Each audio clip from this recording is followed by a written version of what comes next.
Langit Jakarta malam itu gelap, seperti selembar kain beludru hitam yang menutupi kota. Hujan turun rintik-rintik, menciptakan irama monoton di atas trotoar yang basah. Suara sirine mobil polisi menggema di kejauhan, bergema di antara gedung-gedung tinggi yang menyimpan rahasia. Di sebuah ruangan kecil, berisi tumpukan berkas dan peta investigasi yang memenuhi dinding, seorang pria duduk diam.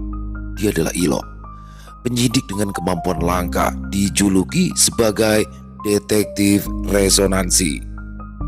Bukan sekedar seorang detektif biasa, Ilo mampu mendengar gema peristiwa yang telah terjadi setiap langkah kaki, bisikan, bahkan suara yang tak pernah terdengar oleh manusia biasa dapat ia tangkap dan baca. Dengan pendengaran yang luar biasa, ia memecahkan kasus-kasus yang tak bisa dijelaskan oleh logika biasa. Sekarang ia kembali mengingat 3 kasus terdahsyat yang pernah ia pecahkan. Kasus-kasus rumit yang pernah Ilo pecahkan antara lain: 1.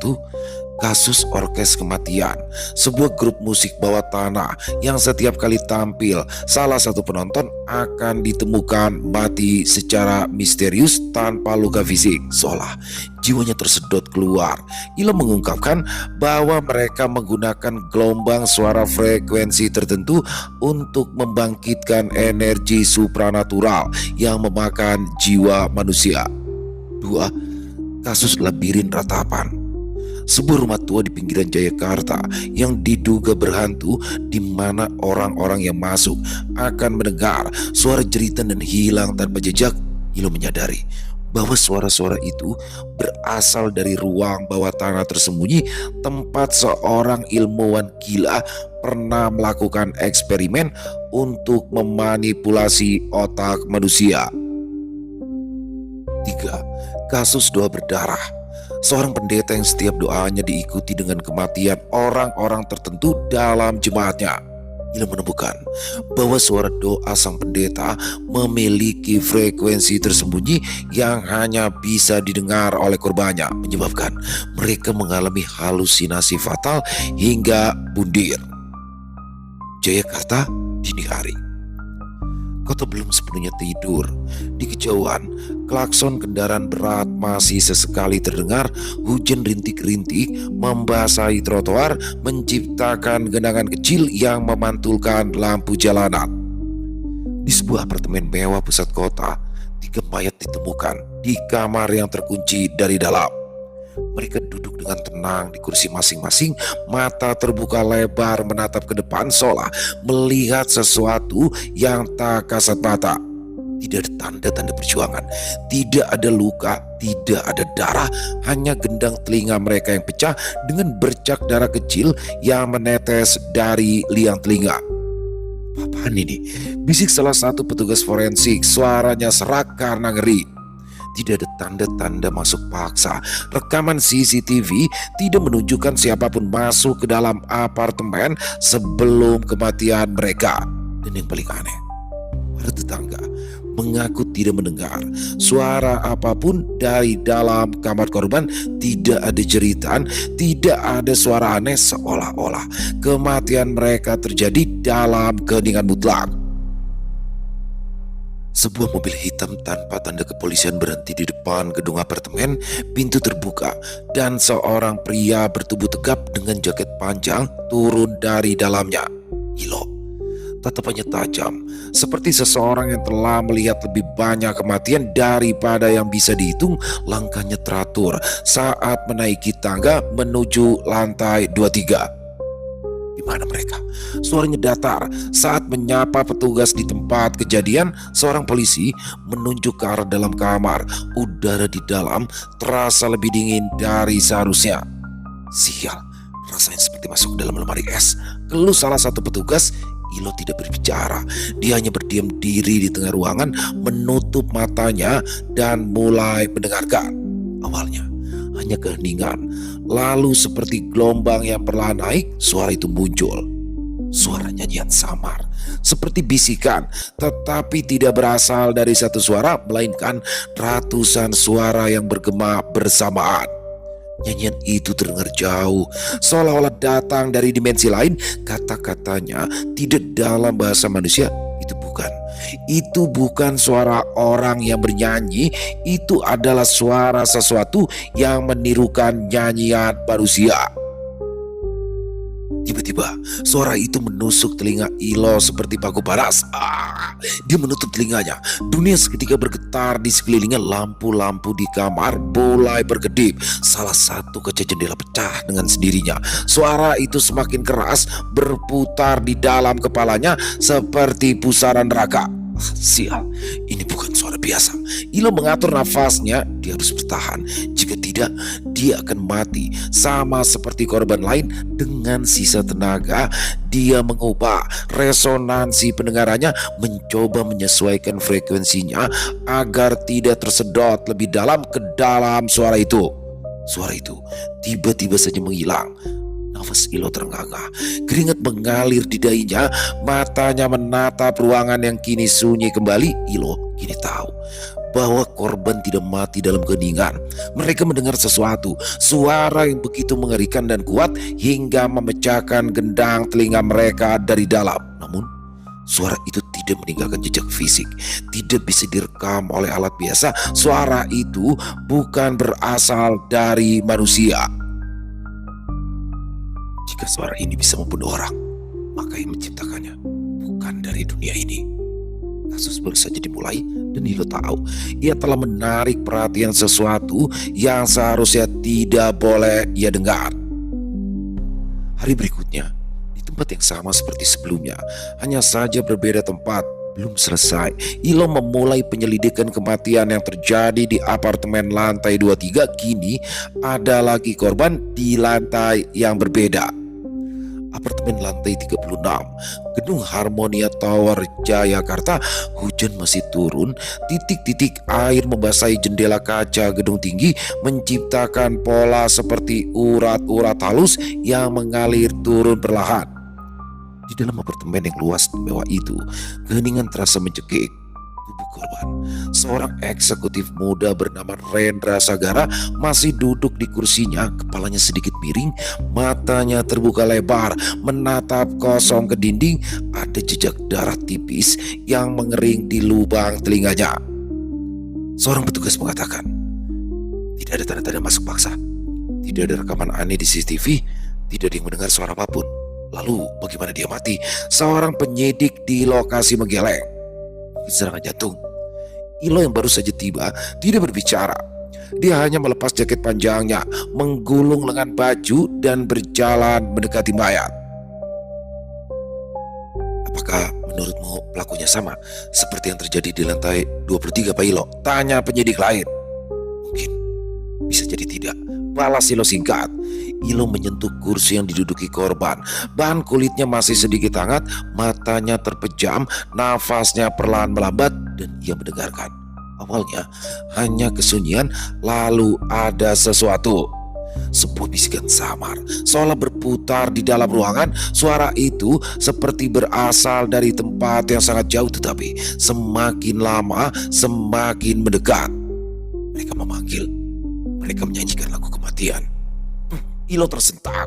Suara itu tiba-tiba menyentak telinganya dengan keras, seperti serangan frekuensi yang menghantam langsung ke otaknya. Suara itu berubah menjadi jeritan, bukan manusia. Brak! Jendela kaca apartemen tiba-tiba saja pecah. Angin malam berembus masuk, menghantam tubuh para penyidik yang terkejut. Barang-barang ringan berterbangan, kertas-kertas berhamburan. Ilo tidak bergerak. Dia tetap berdiri di tengah ruangan, matanya masih tertutup. Dia memahami polanya. Suara itu bukan sekedar suara, itu adalah pesan.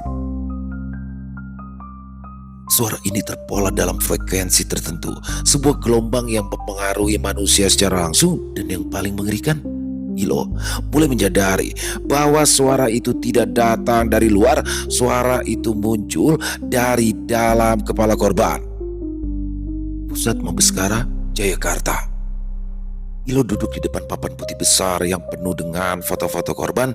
Benang merah menghubungkan mereka satu persatu, yang mana sudah ada 3 korban. Korban pertama, Amanda Wijaya, 29 tahun, jurnalis seni.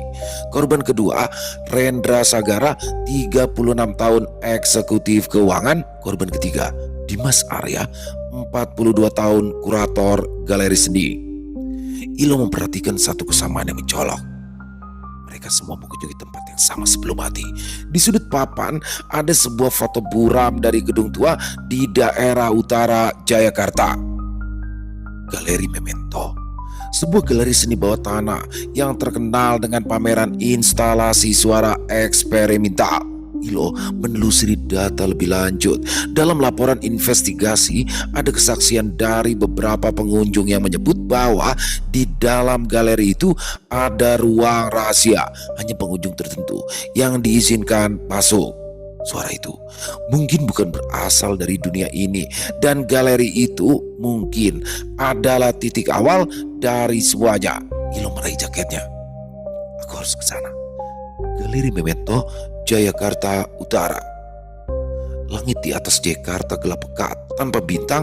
Udara malam berembus dingin saat Ilo berjalan ke arah pintu galeri. Bangunan tua itu berdiri di antara deretan gedung kosong yang dibiarkan terbengkalai. Tidak ada papan nama, tidak ada tanda-tanda aktivitas, hanya cahaya remang yang menembus dari celah pintu kayu yang sedikit terbuka. Ini tempatnya. Ilo menarik nafas dalam-dalam lalu mendorong pintu berat itu. Udara di dalam terasa lebih dingin daripada di luar. Ruangan utama dipenuhi oleh instalasi suara eksperimental. Ada pipa-pipa logam besar yang tersambung ke speaker kuno. Ada patung-patung kayu yang memiliki rongga di mulutnya seperti alat pemancar suara. Ada kabel-kabel yang menjuntai dari langit-langit berkelok seperti urat-urat saraf. Di tengah ruangan, sebuah lingkaran speaker raksasa berdiri. Di dalamnya, beberapa pengunjung berdiri dengan mata terpejam mendengarkan sesuatu. Mereka tidak tahu bahwa suara itu bisa membunuh mereka. Ilo berjalan perlahan, berusaha tidak menarik perhatian. Matanya menangkap tulisan kecil di salah satu dinding. Seni adalah suara ilahi. Suara ilahi adalah gerbang. Gerbang apa ini maksud? Batin Ilo mendekati salah satu instalasi, sebuah perangkat seperti radio tua dengan kabel-kabel yang bersambung ke speaker besar. Lalu suara itu datang. Kalian mendengar kami? Telinga Ilo mulai bergetar. Cedung. Sebuah tekanan aneh menghantam kepala. Suara itu bukan sekedar frekuensi, itu adalah sesuatu yang hidup. Ilo menemukan sebuah ruangan kecil di ujung galeri. Pintunya terkunci. Langkah kaki seseorang terdengar mendekat. Seorang pria tua berpakaian serba hitam muncul, matanya kosong dan kulitnya pucat. Anda bukan pengunjung biasa, dan Anda bukan pemilik galeri. Apakah Anda pernah mendengar tentang nada ketujuh? Pria itu tersenyum tipis. Ilo mengeraskan rahangnya. Nada ketujuh? Apa yang dibicarakan? Batinnya. Hei Patua, siapa kau? Tanya Ilo. Nada ketujuh adalah sebuah legenda tentang suara yang bisa membuka gerbang ke dunia lain. Suara yang bisa membawa siapapun menuju gerbang keabadian. Tanpa menjawab pertanyaan Ilo, orang tua itu bicara sendiri dengan tatapan kosong. Patua, apakah kau tahu sesuatu? Mereka para korban, apakah ada hubungannya dengan ini? Tanya Ilo. Mereka tidak mati. Mereka hanya berpindah tempat ke tempat keabadian. Pria tua itu akhirnya menjawab. Cedung. Suara itu kembali menggema, lebih keras dari sebelumnya. Lantai mulai bergetar, lampu-lampu berkelap-kelip. Siap, ada apa ini? Ilo terkejut. Lelaki tua itu tersenyum. Gerbang akan segera terbuka dan mereka akan datang. Mereka akan datang. Pintu ruangan rahasia terbanting terbuka. Angin dingin menyapu keluar, seperti ada sesuatu yang baru saja dilepaskan. Suara itu menggema langsung ke dalam otak Ilo, seolah-olah tidak ada lagi perbedaan antara suara dari luar dan suara dalam pikirannya sendiri. Ilo, Sebuah bisikan rendah dan bergetar bergaung langsung ke dalam kesadarannya. Ia menoleh cepat. Tidak ada siapapun, tapi suara itu masih ada tepat di dalam kepalanya. Jedung. Ilo tersentak, kakinya goyah, dinding-dinding galeri bergelombang seperti cairan yang mengalir. Matanya menatap ke arah pria tua tadi, tapi wajah pria itu berubah. Sekarang kulitnya retak-retak, matanya hitam pekat, mulutnya terbuka lebar, menganga lebih besar dari seharusnya. Tatapannya kosong dan terlihat sangat mengerikan. Deng, Ilo langsung merinding melihat pria tua itu. Ilo, kau sudah mendengar kami. Kau sudah mendengar kami. Ilo menutup telinganya. Ini hanya efek suara. Ini suara ilusi. Langit-langit bergetar. Lantai di bawah kakinya retak. Bayang-bayang di sekelilingnya bergerak sendiri. Blah! Sebuah sosok muncul di belakang Ilo, berbalik, menghunus pistol yang ia selipkan di jaketnya. Sosok itu tinggi, bentuknya kabur seperti asap hitam, tapi suara yang keluar dari mulutnya terdengar dengan jelas. Kau sudah menjadi bagian dari kami. Gerbang menuju keabadian akan menuntunmu. Jedum. Sebuah tekanan besar menghantam kepala Ilo. Dia jatuh berlutut. Nafasnya tersengal. Suara itu sekarang bukan hanya terdengar, tapi terasa. Ilo mengerjapkan matanya. Tiba-tiba ia berada di tempat lain. Bukan lagi di galeri. Lantai berubah menjadi batu kasar. Udara di sekelilingnya berbau besi dan daging busuk. Di kejauhan terdengar suara langkah kaki yang mendekat. Ini pasti ilusi. Ini tidak nyata. Tapi sebuah suara menjawab. Ini lebih nyata dari dunia yang kau kenal, Ilo. Sial. Ilo memejamkan mata, kemudian menggigit bibirnya hingga berdarah. Saat ia membuka mata, ia kembali ke tempat sebelumnya. Ilo segera keluar dari galeri, kemudian mengambil ponselnya. Segera datang ke lokasiku, cepat. Hanya butuh beberapa menit, unit khusus langsung datang ke lokasi Ilo berada. Beberapa kendaraan lapis baja datang. Lampu sorot langsung menerangi tempat tersebut. Ilo duduk di luar galeri dalam kondisi lelah. Pak, apa yang terjadi, Pak? Tanya seorang petugas yang bernama Marwan.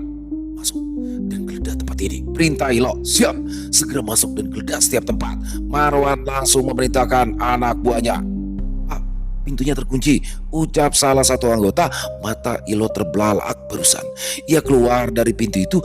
Apa seseorang mengunci dari dalam setelah Ilo keluar? Pintu galeri akhirnya diledakkan.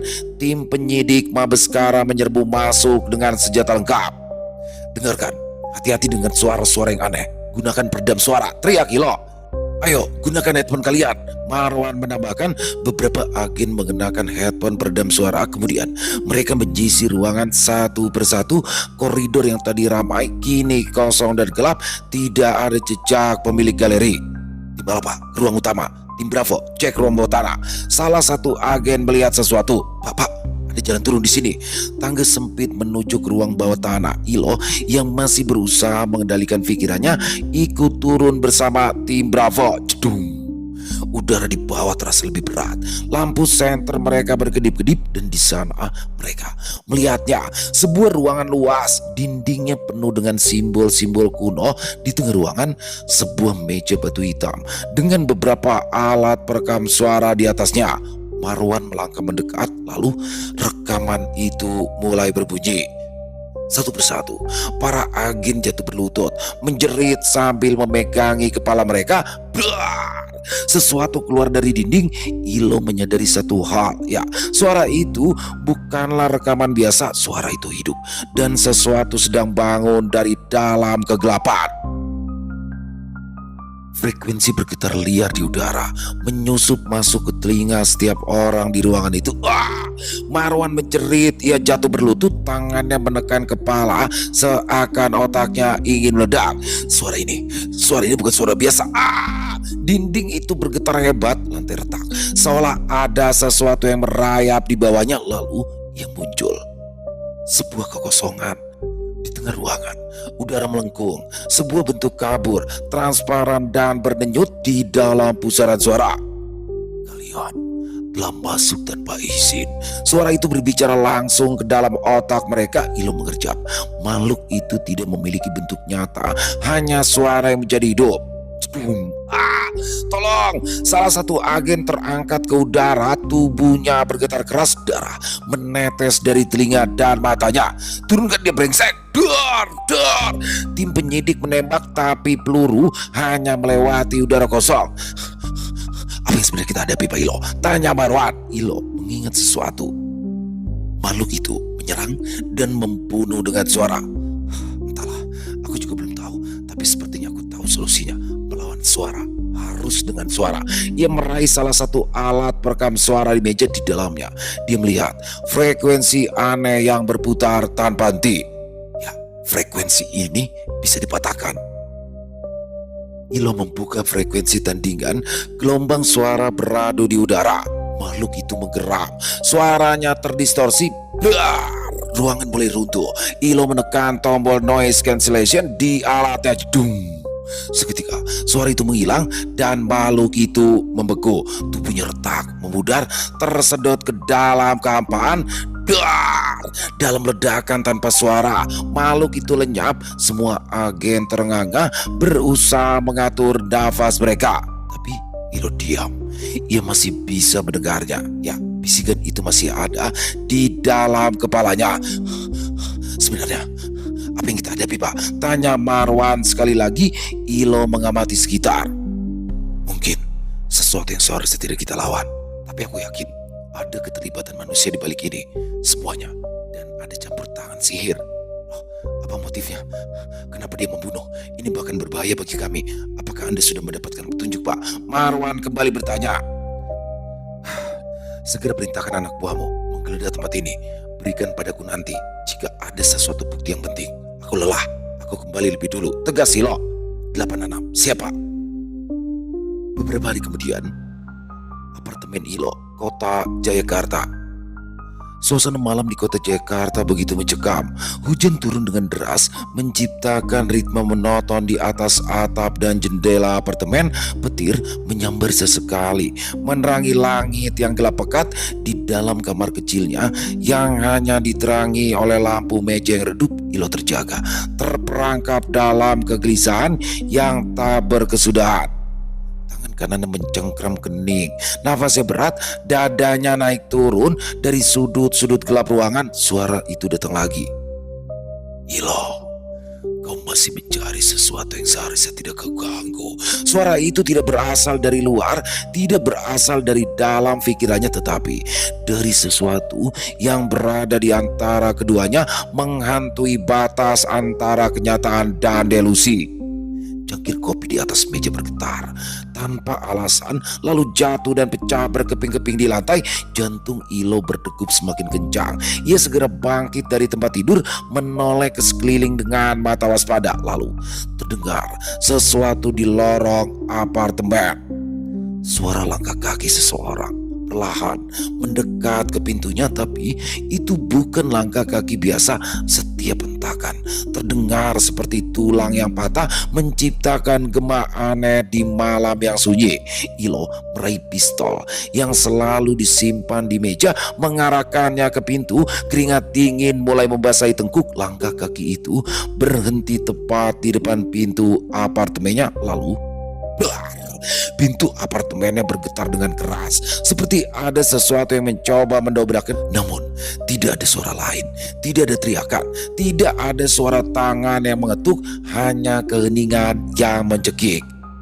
Ilo menelan ludah. Tangan kirinya perlahan meraih pegangan pintu. Dengan sekali tarikan cepat, ia membukanya. Tidak ada siapapun. Lorong apartemen tampak kosong, hanya cahaya lampu berkedip-kedip di ujung koridor. Namun di lantai tepat di depan pintunya ada sesuatu yang membuat bulu kuduknya berdiri. Jejak kaki basah mengarah masuk ke dalam apartemennya. Ilo mundur perlahan, menutup pintu dan menguncinya rapat-rapat. Apa aku Aku mulai kehilangan akal, pikirnya. Tapi jejak kaki itu nyata. Dan suara itu, bisikan itu bukan sekedar halusinasi. Ilo tahu bahwa ketakutan tidak akan membawanya kemana-mana. Ia bukan orang yang mudah menyerah meskipun kasus itu secara resmi dihentikan oleh Mabeskara. Ia tetap menyelidikinya. Di layar laptop, berbagai dokumen kasus terbuka, foto-foto korban, laporan forensik, dan transkrip wawancara saksi memenuhi layar. Namun, ada satu nama yang menarik perhatiannya, Randy Kertanegara. Seorang mantan profesor yang menghilang 3 tahun lalu setelah melakukan penelitian misterius tentang metafisika eksistensial, sebuah bidang yang mengkaji batas antara dunia nyata dan dunia gaib. Nama ini muncul dalam beberapa dokumen yang berkaitan dengan kejadian di Galeri Memento. Ilo segera mengambil ponselnya dan menghubungi seseorang yang dulu bekerja di bidang investigasi jurnalistik. Halo, suara dari seberang terdengar serak. Baik, aku butuh bantuanmu. Ilo, apa yang kau cari kali ini? Randy Kertanegara. Aku butuh semua informasi tentang dia. Terdengar jeda beberapa detik sebelum Bayu menjawab, namun nada suaranya berubah menjadi lebih serius. Ilo, kau yakin ingin menggali ini? Nama itu sudah lama dikubur. Beberapa orang yang mencoba mencarinya menghilang. Ilo mencengkram telepon lebih erat. Justru itu yang membuatku semakin ingin tahu. Temukan dia untukku. Sementara itu, suara bisikan dari sudut ruangan kembali berbisik. Kau sudah melangkah terlalu jauh. Sekarang mereka akan datang untukmu. Tiba-tiba saja listrik di apartemennya padam, laptopnya mati, teleponnya kehilangan sinyal, hanya ada kegelapan total dan suara hujan yang semakin deras. Ilo segera meraih senter dari laci, menyalakannya dan menyorotkan cahaya ke sekeliling ruangan. Di sudut kamar ada sesuatu yang tidak seharusnya ada di sana. Seorang pria, atau lebih tepatnya bayangan dari seorang pria, berdiri kaku dengan kepala miring. Matanya hitam pekat, bibirnya perlahan bergerak, tapi suara yang keluar bukanlah suara manusia. Ilo berhenti.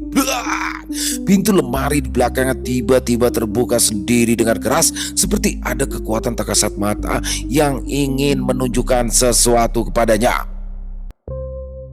Napak tilas ketakutan semakin pekat di dalam ruangan kecil itu. Namun Ilo tetap berdiri kokoh. Dia bukan orang yang mudah ditakut-takuti. Dia melangkah maju, menatap bayangan itu dengan tatapan tajam. Aku tidak akan berhenti. Dan disitulah semuanya benar-benar dimulai. Malam itu, hujan turun rintik-rintik, membasahi jalanan kota Jayakarta. Lampu-lampu jalan berpendar-dop, membentuk genangan cahaya di atas aspal yang basah. Di dalam kantornya yang suram, Ilo duduk di kursi dengan wajah tegang. Matanya terpaku pada laporan-laporan yang berserakan di mejanya. Kasus ini seharusnya sudah ditutup, tapi dia tahu ada sesuatu yang lebih besar yang belum terungkap. Dia menghela nafas berat. Beberapa saksi mata yang ia temui menggambarkan hal yang sama. Suara aneh yang terdengar sebelum korban ditemukan tewas. Darah mengalir dari telinga mereka. Wajah mereka membeku dalam ekspresi ketakutan yang tak tergambarkan. Namun semua rekaman CCTV yang seharusnya menangkap kejadian itu selalu mengalami gangguan teknis, seolah-olah sesuatu dengan sengaja menghapus jejaknya sendiri. Dalam laporan yang ia baca, ada satu saksi mata yang masih hidup, seorang pria bernama Rudi Hartanto. Ilo segera menghubunginya dan mengatur pertemuan di sebuah kafe kecil yang sepi. Saat dia tiba, Rudi sudah menunggu di sudut ruangan dengan tangan gemetar. Matanya terus melirik keluar jendela seolah takut sesuatu sedang mengintai. Kau melihatnya? Tanya Ilo tanpa berbasa-basi. Rudi menelan ludah lalu mengangguk. Aku mendengar suara aneh dulu, seperti nyanyian pelan. Rasanya kepala ini bergetar, kuping berdenging, dan tiba-tiba Pintu kafe berderak kencang, tertiup angin yang tak wajar, lampu di langit-langit berkelip-kelip. Lalu suara seretan terdengar di luar jendela. Ilo meraih revolvernya di balik jaket. "Apa kau melihat wajahnya?" tanya Ilo cepat, matanya terus mengawasi bayangan di luar kaca. Rudi gemetar, suaranya hampir tak terdengar. Iya, manusia, tapi bukan manusia." Rudi mendeskripsikan makhluk itu dengan suara bergetar. Posturnya tinggi, lebih dari 2 meter. Tubuhnya ditutupi bulu perak yang bersinar samar di dalam gelap. Kepalanya bukan manusia, itu kepala burung hantu dengan mata bersinar redup seperti bara api. Ilo mencatat semua detail yang Rudi berikan, tapi yang paling mengerikan adalah kekuatan suara makhluk itu. Suaranya bukan seperti burung hantu biasa. Itu lagu kematian. Kau akan mendengar suara yang lembut, mendayu-dayu, tapi semakin lama semakin tajam, seolah ada ribuan suara menusuk kendang telingamu. Lalu, apa yang terjadi pada mereka yang mendengarnya? Tanya Ilo. Rudi menatapnya dengan ketakutan. Jika terlalu lama, maka otak mereka akan meledak. Aku melihatnya sendiri saat itu kepala mereka meledak satu persatu. Tunggu. Jadi, kau ingin mengatakan bahwa ada korban lain? Ilo menatap tajam. Tidak, hanya itu yang bisa aku katakan. Pria itu langsung pergi begitu saja dengan raut wajah ketakutan. "Hei, tunggu!" Ilo berusaha mencegat, tapi ia tak bisa memaksa. Akhirnya membiarkannya pergi begitu saja. Malam itu, di kantor kepolisian Kanegar, Ilo kembali memeriksa berkas-berkas kasus. Hujan semakin deras, mengetuk-ngetuk jendela kaca kantornya. Ruangan terasa lebih dingin dari biasanya. Lalu, ponselnya tiba-tiba saja berbunyi. Padahal tidak ada panggilan masuk. Suara mendesing halus mulai terdengar di kepalanya. Semakin lama, semakin keras. Awalnya seperti gemerisik, tapi berubah menjadi suara nyanyian lirik. Jantungnya berdegup kencang, telinganya mulai terasa panas, seperti ada sesuatu yang bergetar dari dalam. Cermin di dinding pecah beramburan. Ilo terhuyung memegangi kepalanya yang terasa berdenyut. Lampu di kantor berkelip liar, berkas-berkas berterbangan, seolah ada angin kencang di dalam ruangan. Suara itu semakin menusuk hingga ia merasa gendang telinganya bisa pecah kapan saja. Dengan sisa tenaga, ia menekan kedua telinganya, berusaha tetap fokus. Sial, makhluk itu ya ada di sini. Cedum. Tiba-tiba pintu kantornya terbuka sendiri dengan suara menggelegar. Di ambang pintu dia melihat bayangan tinggi berdiri dengan mata bercahaya redup di kegelapan. Namun beberapa saat kemudian semua kembali normal. Ilo sudah ditemukan, dan itu mungkin peringatan untuknya atau mungkin tidak. Sial, jika lawanku adalah makhluk dari dunia lain, maka aku harus mencari seorang paranormal, gumamnya lirih. Malam itu, di hari yang sama, setelah ia mendapatkan gangguan di kantornya, Ilo melangkah menyusuri jalan setapak yang gelap di pinggiran kota menuju rumah tua sang paranormal. Pepohonan tinggi di sekitar tempat itu bergoyang pelan ditiup angin malam, menciptakan bayangan yang bergerak seperti sosok-sosok tak kasat mata. Udara terasa berat, seolah menekan dadanya semakin dalam. Ia melangkah di depan rumah. Puluhan sesajen tampak tersusun rapi di teras. Aroma dupa yang menyengat bercampur dengan bau tanah basah. Lilin-lilin kecil berkedip tertiup angin. Bayangannya menari di dinding rumah kayu yang kusam. Ilo mengetuk pintu, suaranya bergema aneh dalam keheningan. Tok tok tok. Tadi jawaban. Ia mencoba lagi, kali ini lebih keras. Tok tok tok. Tiba-tiba suara langkah kaki tergesa-gesa terdengar dari dalam. Pintu terbuka sedikit, memperlihatkan sepasang mata tua yang penuh ketakutan. Seorang pria dengan rambut putih kusut dan wajah yang dipenuhi keriput berdiri di balik celah pintu. "Kau penyidik itu?" Suara sang paranormal bergetar. "Ya, namaku Ilo. Aku butuh bantuanmu." Lelaki tua itu menggeleng cepat, matanya melirik ke sekeliling dengan waspada. "Pergilah, aku tak bisa membantumu. Aku hanya butuh informasi tentang suara itu, tentang makhluk yang ada di balik semua ini," desak Ilo. Mata sang paranormal membelalak, tangannya mencengkram kusen pintu hingga gemetar. "Jangan Makhluk itu bukan sesuatu yang boleh kau sebutkan namanya, bisiknya dengan suara serak. Jadi kau tahu sesuatu? Lelaki tua itu diam, tangannya mencakar lengan bajunya sendiri, wajahnya dipenuhi ketakutan yang murni. Kau, kau tidak akan bisa menang melawannya. Jika kau terus mengejarnya, bukan hanya kau yang akan mati, seluruh kota bisa tenggelam dalam suara kematian. Lalu, aku harus bagaimana? Tanya Ilo. Paranormal itu menarik nafas panjang, kemudian berbalik ke dalam rumah. Ia membuka pintu lebih lebar dan memberikan isyarat agar Ilo masuk. Di dalam ruangan itu dipenuhi simbol-simbol kuno yang digambar di lantai dan dinding. Lilin-lilin merah menyala redup di sudut ruangan. Di tengah ruangan terdapat sebuah meja kayu dengan segumpal garam hitam dan seutas benang merah yang melingkari permukaannya.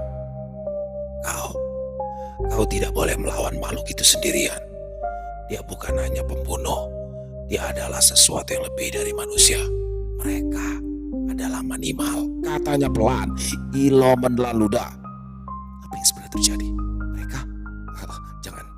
Jangan bilang ada lebih dari satu. Paranormal itu mengangguk dan sebelum bisa menjawab, udara tiba-tiba saja berubah.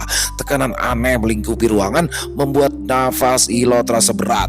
Cermin besar di sudut ruangan meledak tanpa sebab. Pecahan kaca beramburan ke segala arah. Sang paranormal berteriak, "Dia sudah di sini, keluar!" Ilo melompat mundur, tangannya refleks meraih pistol meski ia tahu senjata itu mungkin tidak ada gunanya. Suara mendengung yang tinggi mulai terdengar, menusuk kendang telinganya. Kursi dan meja bergetar, lilin-lilin padam sendiri meninggalkan ruangan dalam kegelapan sesaat sebelum cahaya merah redup muncul dari luar jendela. Ilo menoreh ke arah jendela dan matanya membelalak di atap rumah. Sepasang mata bercahaya menatap tajam. Sosok tinggi berbulu perak, kepalanya seperti burung hantu raksasa, berdiri diam di kegelapan. Keluar dari sini. Suara sang paranormal terdengar seperti bisikan panik. Ilo tidak menunggu lebih lama. Ia berlari keluar rumah, tetapi bahkan di luar, suara mendengung itu terus mengikutinya, beresonansi di dalam kepalanya seperti bisikan yang menggema. Kau akan mengalami mimpi buruk mulai sekarang, Ilo. Dia menutup telinganya, berusaha mengabaikan suara itu, namun di kejauhan sosok itu masih berdiri di atap rumah mengawasinya. Mulai malam itu, Ilo tak bisa tidur dengan nyenyak. Dia terus diganggu. Makhluk itu bisa saja menghabisi Ilo, tapi sepertinya ingin membuat Ilo lebih menderita dari itu. Keputusasaan, ketakutan, depresi, hingga mungkin akan mengakhiri hidupnya. Beberapa hari setelah kunjungannya ke paranormal, Ilo kembali ke apartemennya. Larut malam, kota Jakarta sudah lengang. Hanya suara sirine mobil patroli yang sayup-sayup terdengar di kejauhan. Saat ia berjalan menuju pintu apartemennya, ada sesuatu yang aneh. Sebuah kotak kayu tua berwarna coklat kusam diletakkan tepat di depan pintu.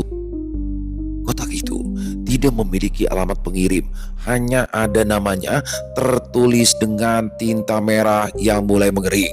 Ilo perlahan membuka kotak itu. Sebuah bau busuk langsung menghantam hidungnya. Bau anyir darah bercampur dengan bau busuk daging yang membusuk. Cahaya lampu lorong apartemen menerangi isi kotak itu, dan apa yang dilihat Ilo membuat darahnya membeku di dalamnya.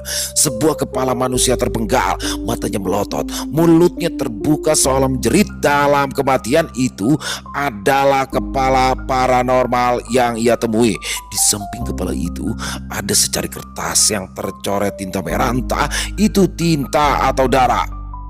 Berhentilah, ini peringatan terakhir atau kau berikutnya. Ilo mundur beberapa langkah, menahan napas. Di kejauhan dia merasa ada sesuatu yang mengawasi, sesuatu yang berdiri di balik bayang-bayang lorong apartemen. Tiba-tiba saja lampu lorong apartemen berkedip-kedip lalu mati total. Keheningan mencekam menguasai tempat itu. Dia tidak sendiri. Suara langkah kaki samar-samar terdengar dari ujung lorong perlahan. Sepasang mata bercahaya redup muncul dari kegelapan. Mata itu menatapnya tanpa ekspresi, tanpa emosi. Suara aneh mulai menggema di kepalanya.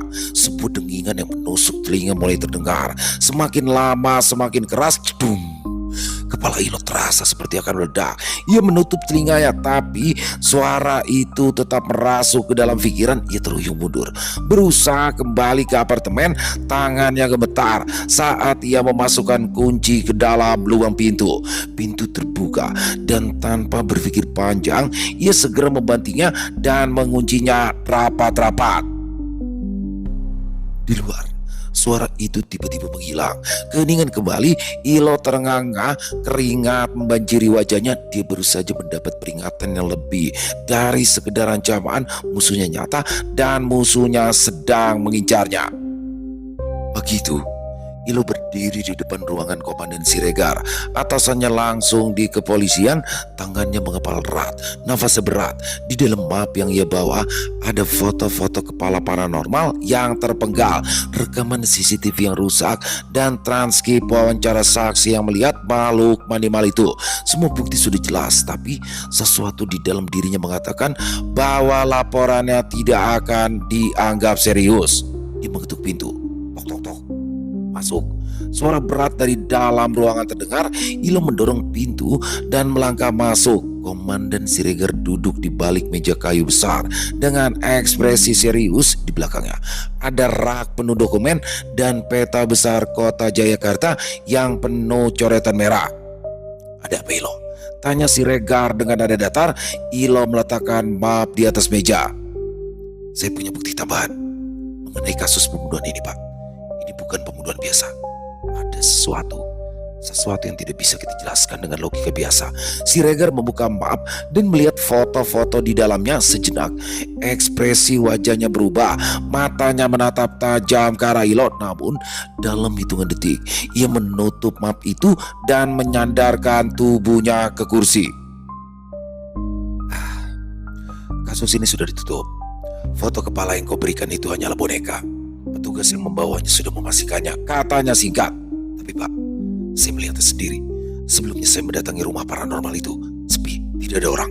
Kemungkinan besar paranormal itu dibunuh. Ilo. Petugas sudah memastikan tidak ada yang aneh. Pria tua yang kau maksud itu sudah pergi beberapa hari yang lalu. Ilo, kasus sudah ditutup, tegas Siregar. Tapi Pak, ini sudah. Cukup. Jangan terlibat dengan kasus ini. Kasus ini sudah diambil alih. Aku sekalipun sudah tidak memiliki wewenang. Apa kau mengerti?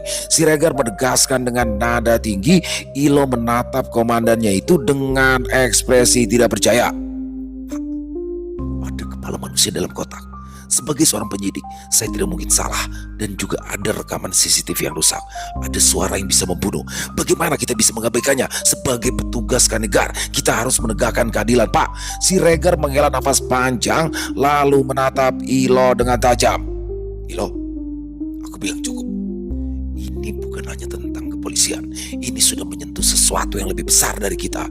Kalau kau tahu yang terbaik untuk dirimu sendiri, berhentilah.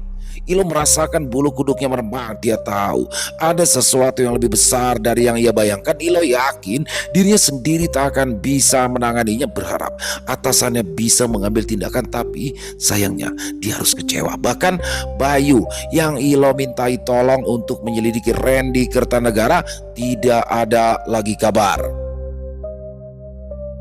Setelah pertemuan itu, Ilo mulai memperhatikan sesuatu yang janggal.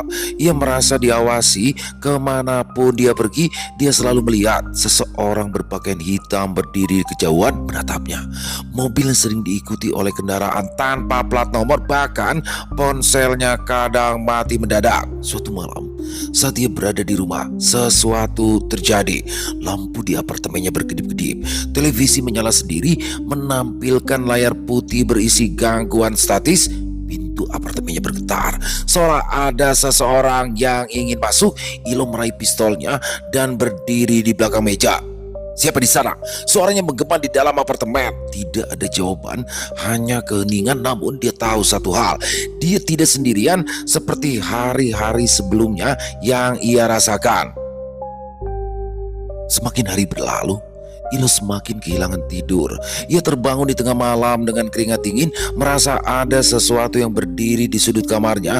Ia sering mendengar suara mendesing di telinganya, suara yang sama seperti yang hampir membuatnya gila ketika ia melihat makhluk itu pertama kali di kantor. Ia mulai kehilangan fokus, matanya sayu, kantung matanya makin gelap. Setiap kali ia membuka berkas kasus itu, ada rasa takut yang perlahan merayap di dalam dirinya. Hingga suatu malam, sesuatu yang lebih buruk pun terjadi. Sebuah suara ledakan terdengar di dalam apartemennya. Jendela-jendela pecah berantakan. Ilo tersentak bangun. Jantungnya berdegup kencang. Ia segera meraih pistol dan mengintip keluar di luar jendela. Dia melihat sepasang mata bercahaya menatapnya dari gedung seberang sana. Sial, dia mundur mencoba mengatur nafas. Makhluk itu kembali. Dia kini tahu bahwa ini bukan sekedar paranoia biasa. Itu nyata. Di hari berikutnya, meskipun sudah banyak teror yang dialami, sepertinya Ilo tidak menyerah begitu saja. Saat itu, Ilo duduk di dalam mobil, memandangi berkas-berkas yang berisi data para korban. Setiap kali ia mencoba menggali lebih dalam, ada sesuatu yang menghalangi. Bukti menghilang, saksi tiba-tiba diam, dan yang paling mencurigakan, kasus itu secara resmi ditutup tanpa alasan yang jelas. Dia menghela nafas berat, lalu membuka laptopnya. Ia telah mengakses sistem internal kepolisian secara diam-diam, mencoba menemukan hubungan antara kasus ini dan Mabeskara. Ketika ia mengetikkan kata kunci Mabeskara ke dalam basis data, layar mendadak berkedip. Notifikasi muncul.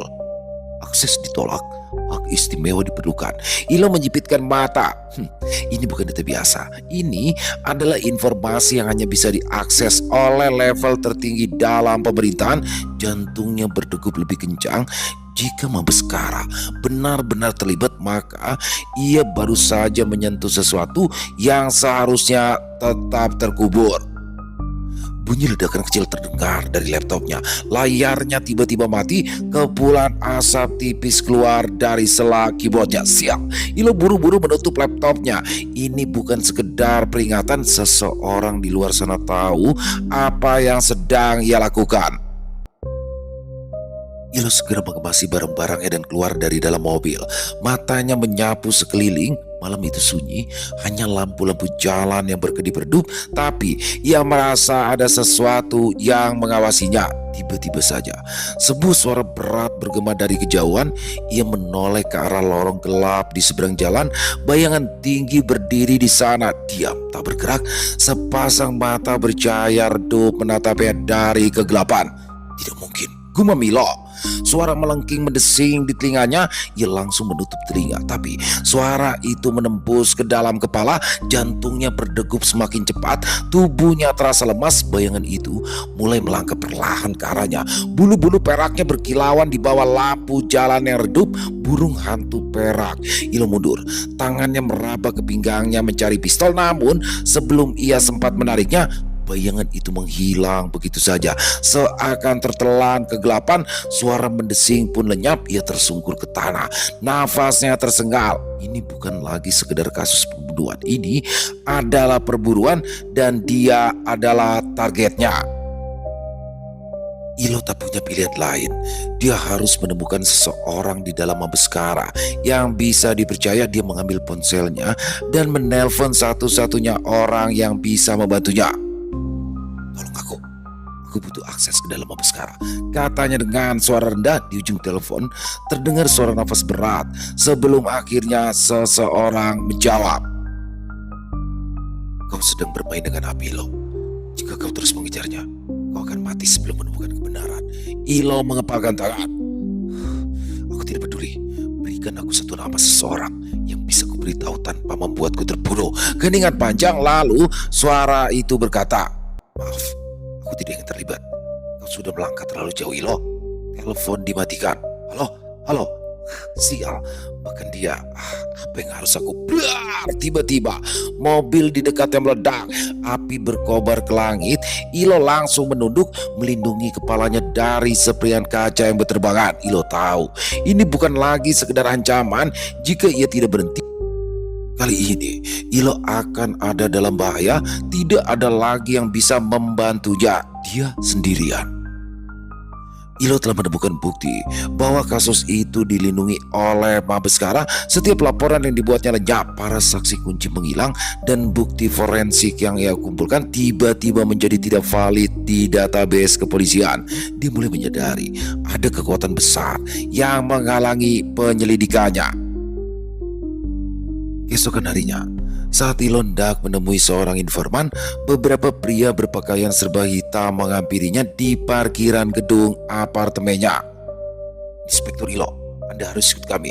Salah satu pria itu berbicara dengan nada datar. Tidak ada lencana kepolisian, tapi gerakan mereka terlatih seperti agen profesional. Ilo mencoba mundur, tapi jedung, sebuah pukulan keras menghantam perutnya, membuatnya terhuyung. Ia tak sempat melawan, kepalanya dipukul dengan popor senjata. Dunia berputar dan kesadarannya memudar. Ia terbangun di sebuah ruangan gelap, hanya diterangi lampu putih yang menyala di atasnya.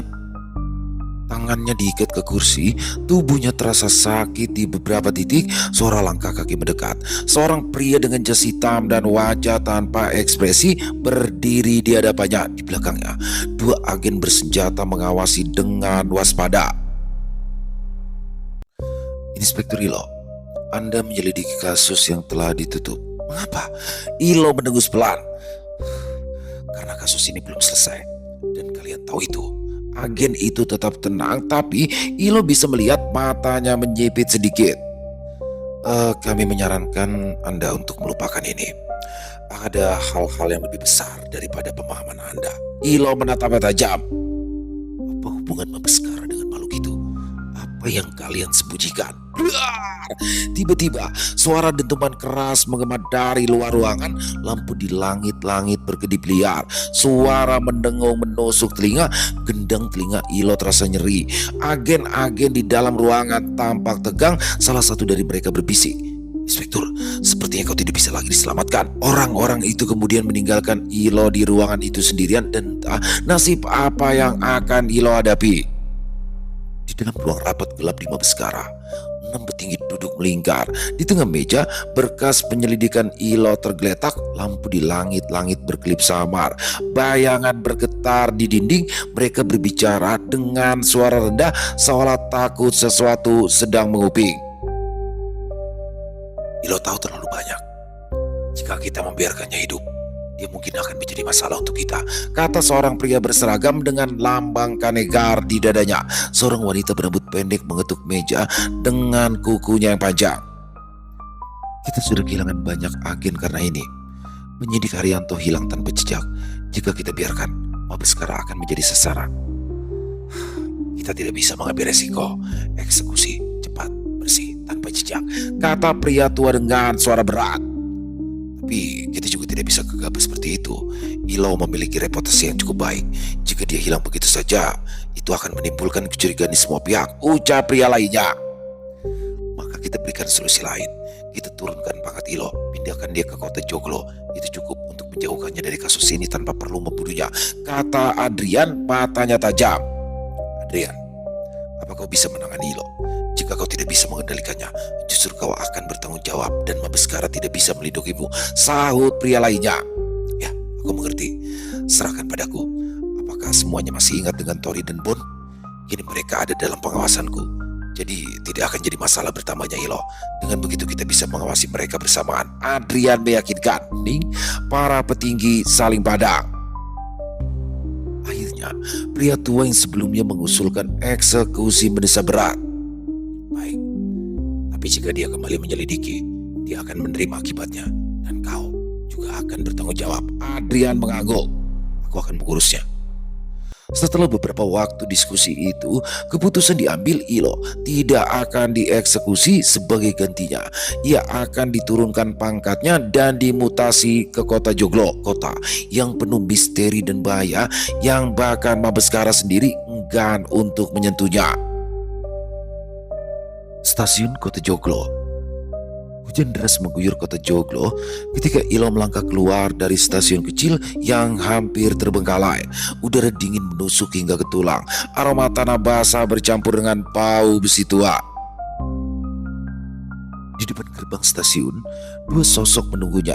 Seorang pria bertubuh tegap dengan mata tajam dan di sebelahnya pria lain dengan wajah lebih tenang tetapi sorot matanya menyimpan sesuatu yang sulit ditebak.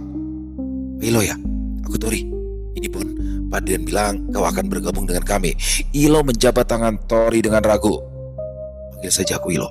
Di sini, aku tidak punya pilihan lain. Bon tersenyum tipis. Tidak ada yang punya pilihan lain di kota ini. Kalau kau cukup lama di sini, kau akan mengerti. Aku rasa kau masih beruntung. Para jahanam di Mabeskara tidak menghabisimu. Tiba-tiba saja, suara terdengar dari kejauhan. Lampu jalan berpendar sejenak sebelum padam sepenuhnya. Ilo langsung siaga. Tangannya refleks meraba pinggang tempat senjata terselip. Tori dan Bon saling pandang. Sepertinya kau tidak perlu waktu lama untuk merasakan sambutan dari kota Joglo. Kau mengatakan seolah kau pernah menemui sesuatu yang bukan manusia. Ilo membalasnya dan membuat Tori dan Bon berhenti menunggu kelanjutan ucapan Ilo. Sudahlah, kalian tidak akan percaya dengan apa yang pernah aku lihat. Ilo melanjutkan jalannya. Sekali lagi Tori dan Bon saling pandang. Sepertinya kau telah menghadapi sesuatu yang buruk di Mabeskara. Jika yang kau maksud adalah manimal, maka kau akan terbiasa di sini, ucap Tori dengan santai. Ilo langsung menengok ke arah Tori dengan cepat. Manimal, kalian tahu tentang mereka? Bon tersenyum. Selamat datang di kota Joglo. Ilo tak perlu menunggu jawaban itu. Sepertinya di tempat inilah perjalanan Ilo akan dimulai. Menatap ke kegelapan yang pekat di antara rintik hujan, kota itu menyimpan sesuatu yang tidak ingin ditemukan dan kini ia akan terjebak di dalamnya. Setelah pemindahannya ke kota Joglo, Ilo masih belum bisa menerima kenyataan bahwa dunia ini dipenuhi oleh makhluk yang disebut manimal. Tori mencoba menjelaskan konsep manimal dengan penuh semangat. Manimal adalah keberadaan lain selain manusia. Manimal adalah perwujudan antara manusia dan hewan, memiliki bentuk yang berbeda-beda serta kemampuannya. Keberadaan manimal di dunia manusia karena kehancuran dunia manimal, yang mana para manimal terpaksa bersembunyi di dunia manusia. Tidak semua manimal itu jahat, karena mereka adalah korban dari para iblis yang pernah menginvasi dunia manimal. Kebanyakan manimal jahat karena menjadi kaki tangan iblis untuk menguasai dunia manusia, sedangkan sekte pembunuh iblis adalah organisasi manusia yang menyembah iblis, dan manimal juga ada yang terlibat dengan sekte tersebut. Para manimal ini lemah terhadap orang-orang yang memang menjadi lawannya.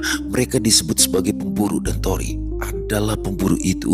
Semuanya itu terkait dengan suatu unsur spiritual yang tidak bisa Tori jelaskan secara singkat. Intinya, mereka hanya yang ditakdirkan sebagai seorang pemburu untuk memburu para manimal. Mendengar penjelasan itu, Ilo hanya mengangguk setengah-setengah, matanya menyipit penuh keraguan. Manimal, makhluk setengah manusia, setengah hewan. Kau serius, Tori? Tanya Ilo dengan nada skeptis. Ia menggaruk-garuk kepala, mencoba mencerna informasi yang terdengar seperti cerita dongeng. Tori tersenyum. Aku tahu ini sulit dipercaya, Ilo, tapi kau akan melihatnya sendiri nanti. Ilo menghela nafas, matanya memandang sekeliling.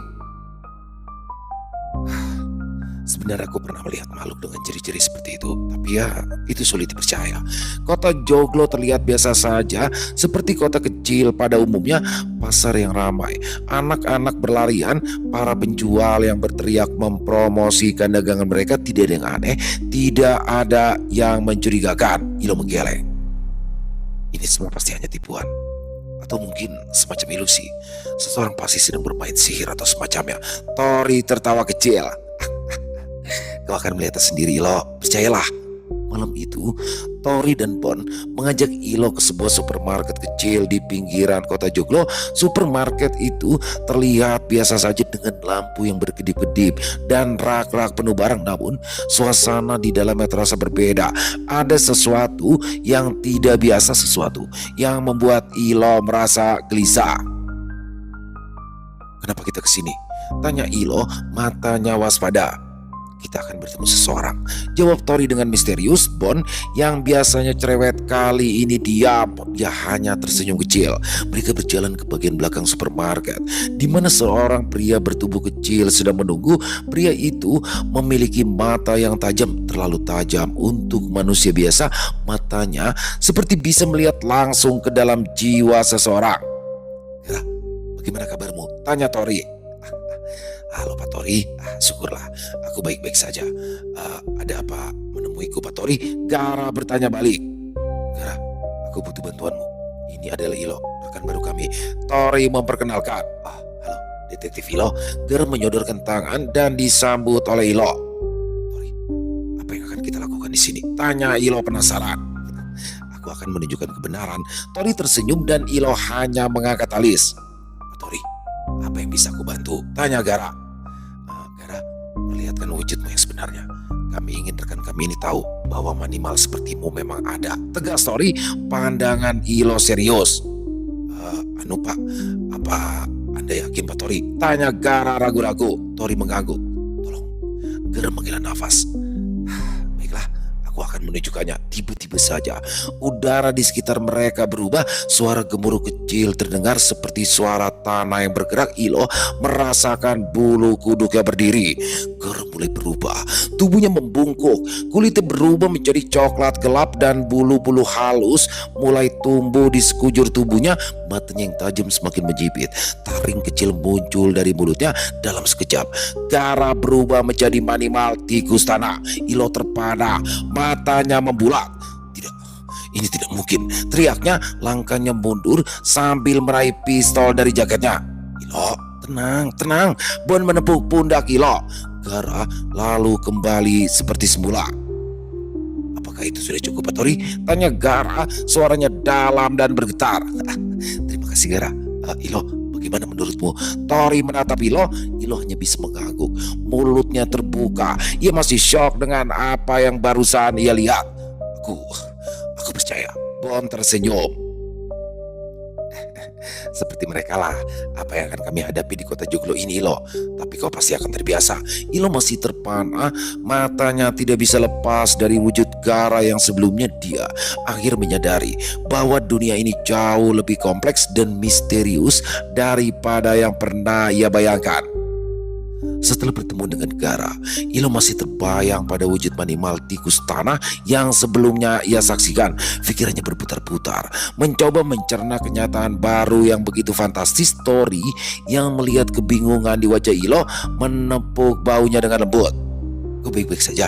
tanya Tori, suaranya penuh perhatian. Ilo mengangguk perlahan, tapi matanya masih kosong. Aku masih mencoba memahami semua ini. Manimal, makhluk setengah manusia setengah hewan. Ini seperti mimpi buruk yang nyata." Bon tersenyum kecil. "Aku tahu ini membuatmu tak percaya Ilo. Dulunya aku juga terkejut setengah mati. Ditambah para manimal jahanam itu tidak mempan dengan peluru. Jika senjata api itu tidak mempan, selama ini kalian menghadapi makhluk itu dengan apa?" tanya Ilo. Bon mengatakannya dengan semangat. "Setidaknya tongkat listrik ini masih cukup berfungsi. Kecuali Tori, dia itu bisa menanganinya dengan tangan kosong. Setidaknya itulah kemampuannya sebagai seorang pemburu manimal. Tapi selama ini kami hanya menghadapi manimal yang biasa-biasa saja. Mungkin suatu saat akan ada yang lebih buruk lagi." Ilo menatap Bon. "Kalian tahu apa yang sedang kalian hadapi, tapi masih ingin terlibat." Tori menghela nafas. "Kita sebagai anggota Kanegar sudah sepantasnya melaksanakan tugas. Jika bukan kita, siapa lagi yang berani untuk bertindak? Manimal itu bukan satu-satunya ancaman di dunia ini. Ada makhluk lain yang jauh lebih berbahaya. Mereka disebut iblis peniru. Mabeskara tidak bisa diharapkan dengan kasus-kasus seperti ini. Di sini kita bisa bertindak sembunyi-sembunyi melawan para manimal itu, karena Adrian menutupi semua kasus yang terkait dengan manimal. Mabeskara tidak hanya tak bisa diandalkan, karena aku yakin Mabeskara telah disusupi oleh suatu organisasi gelap Atau jika aku menebaknya, itu adalah organisasi dari sekte pembunuh iblis. Aku sangat berhutang budi kepada Padrian dan mengenai iblis peniru. Ilo mengulang, suaranya penuh ketidakpercayaan. Tori mengangguk serius. Ya, iblis peniru adalah makhluk yang mampu meniru wujud manusia dengan sempurna. Mereka bisa menyusup ke dalam masyarakat, hidup di antara kita dan sulit terdeteksi. Mereka adalah ancaman yang nyata dan mereka adalah bagian dari sekte pembunuh iblis yang lebih besar. Ilo merasakan dingin menyusup ke tulang. Jadi, para minimal itu hanyalah bawahan dari para iblis itu. Tepat, minimal adalah kaki tangan mereka melakukan pekerjaan kotor sementara para iblis peniru merencanakan sesuatu yang lebih besar. Jawab Tori. Ilo menutup mata, mencoba menenangkan diri. Pikirannya melayang ke kasus-kasus yang pernah ia tangani di masa lalu. Kasus-kasus yang ia pikir sudah selesai ternyata mungkin lebih kompleks dari yang ia kira. Jadi, semua kasus yang pernah aku selesaikan, mungkin ada keterlibatan dengan mereka. Tori mengangguk. Sangat mungkin. Itulah mengapa Padrian membawamu kemari loh. Kau adalah detektif resonansi. Kau memiliki kemampuan yang tidak dimiliki orang lain. Kau bisa mendengar apa yang tidak bisa didengar orang lain. Ilo membuka matanya melihat Tori dengan serius. Detektif resonansi, julukan yang konyol. Kemampuan ini bukanlah sesuatu yang luar biasa, tapi kutukan bagiku. Obrolan mereka berlanjut hingga waktu terus berjalan begitu cepat. Beberapa hari berlalu. Pada suatu malam, di mana pabrik gula tua berdiri seperti raksasa yang telah mati, bangunannya rapuh tapi tetap menyeramkan. Bangunan ini terbengkalai di tengah rimbunan hutan kecil yang tampak seperti perisai alami, seolah-olah ingin menyembunyikan sesuatu yang lebih mengerikan di dalam. Jalan menuju pabrik itu berlubang, dipenuhi akar-akar pohon yang mencuat dari tanah dan tertutup dedaunan kering yang berdesir ketika diinjak. Tak ada penerangan jalan, hanya sinar rembulan yang samar menyoroti gerbang besi berkarat dengan tulisan besar yang sudah memudar. Pabrik gula Jaya Abadi. Sebagian hurufnya sudah copot, menyisakan kesan menyeramkan seperti simbol kutukan. Saat angin malam bertiup, gerbang itu berderit, seolah menangisi nasibnya yang telah lama ditinggalkan. Bau karat dan tanah basah menyeruak bercampur dengan aroma busuk yang tak berasal dari apa. Di sekitarannya ilalang tumbuh liar setinggi pinggang orang dewasa menghalangi pandangan ke dalam halaman pabrik yang gelap dan kosong. Seekor burung gagak tiba-tiba terbang melintas di atas kepala, mengeluarkan suara serak yang menggetarkan bulu kuduk. Di dalam bangunan utama pabrik tampak lebih menakutkan. Jendela-jendela besar sudah pecah, menyisakan potongan kaca yang berkilat seperti gigi monster. Dindingnya penuh dengan grafiti, sebagian berupa simbol aneh yang tampak lebih seperti mantra daripada coretan vandalisme biasa. Ada bekas darah kering yang menempel di beberapa bagian dinding, mungkin dari hewan liar atau sesuatu yang lebih mengerikan. Tiba-tiba saja suara keras menggema dari dalam gedung seperti benda besar jatuh dari ketinggian. Debu beramburan menciptakan kabut tipis yang berputar-putar dalam cahaya redup senter yang dinyalakan oleh seseorang. Penjaga keamanan tua, Pak Rahmat, wajahnya pucat pasi, tangannya bergetar saat ia menggenggam senter yang berkedip-kedip. Sial, aku tidak dibayar cukup untuk ini, gumamnya dengan suara serak. Langkahnya berat saat ia melangkah ke dalam, menyusuri koridor sempit yang penuh dengan puing-puing. Lantai beton yang retak berderit di bawah sepatunya. Mesin-mesin tua berdiri seperti mayat, beberapa tertutup kain putih yang sudah menguning dan robek di sana sini bergoyang pelan, seolah ada sesuatu yang bergerak di bawahnya. Bunyi rantai jatuh ke lantai membuat jantungnya hampir melompat keluar. Ia menoleh cepat, menyorotkan senter ke arah suara itu, tapi tak ada apa-apa, hanya bayangan mesin yang tampak lebih gelap dari seharusnya. Namun tiba-tiba ia merasakan sesuatu yang dingin menyentuh tengkuknya seperti nafas seseorang. Pintu besi besar di ujung lorong tertutup dengan keras, membuat udara di sekitarnya bergetar. Rahmat menelan ludah, tangannya semakin gemetar. Dia tahu itu bukan hanya angin. Setan! Ia lari tunggang langgang. Pabrik gula tua beberapa bulan berikutnya. Hujan turun rintik-rintik, membasahi tanah berlumpur di sekitaran pabrik gula tua yang terbengkalai. Pintu besi berkarat berderit tertiup angin malam yang menusuk, menciptakan suara mengerikan seperti jerit kesakitan. Dari kejauhan, lampu redup dari pos keamanan masih menyala, menyinari pekarangan pabrik yang kosong dan dipenuhi bayangan aneh. Di dalam pos keamanan, seorang petugas bernama Hendro duduk dengan gelisah, wajahnya pucat, matanya terus menatap layar CCTV, tangannya gemetar, memegang cangkir kopi yang sudah dingin. Suara statis dari radio komunikasi sesekali memecah keheningan, membuat jantungnya berdebar kencang. Layar CCTV itu tiba-tiba berkedip keras, gambarnya menjadi statis. Selama beberapa detik sebelum kembali menyala, Hendro menyipitkan mata, mencoba memahami apa yang dia lihat. Di layar terlihat sesosok bayangan hitam berkaki empat merangkak perlahan di dalam gudang utama. Bentuknya samar, tetapi gerakannya jelas bukan gerakan manusia. Apa-apaan ini? Gumam Hendro, suaranya bergetar. Ia meraih radio komunikasinya, mencoba menghubungi rekannya. Pak Giman, ada sesuatu di dalam gudang. Saya lihat dari CCTV. Teriaknya, suaranya panik. Tadi jawaban hanya suara statis yang menyambut. Hendro menelan ludah, tangannya semakin gemetar. Ia meraih senter dan pistol kecil yang ia simpan di laci.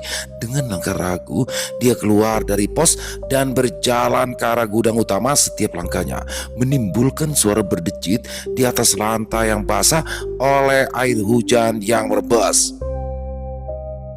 Saat dia tiba di depan pintu gudang, bau busuk langsung menusuk hidungnya, bau amis yang tajam dan menyengat seperti daging busuk yang telah lama membusuk. Ia menelan ludah, meraih pegangan pintu yang dingin dan perlahan mendorongnya terbuka. Pintu besi tiba-tiba terdorong ke belakang oleh sesuatu yang besar. Hendro tersentak mundur dan langsung menyorotkan senter ke dalam. Apa yang ia lihat membuatnya hampir muntah.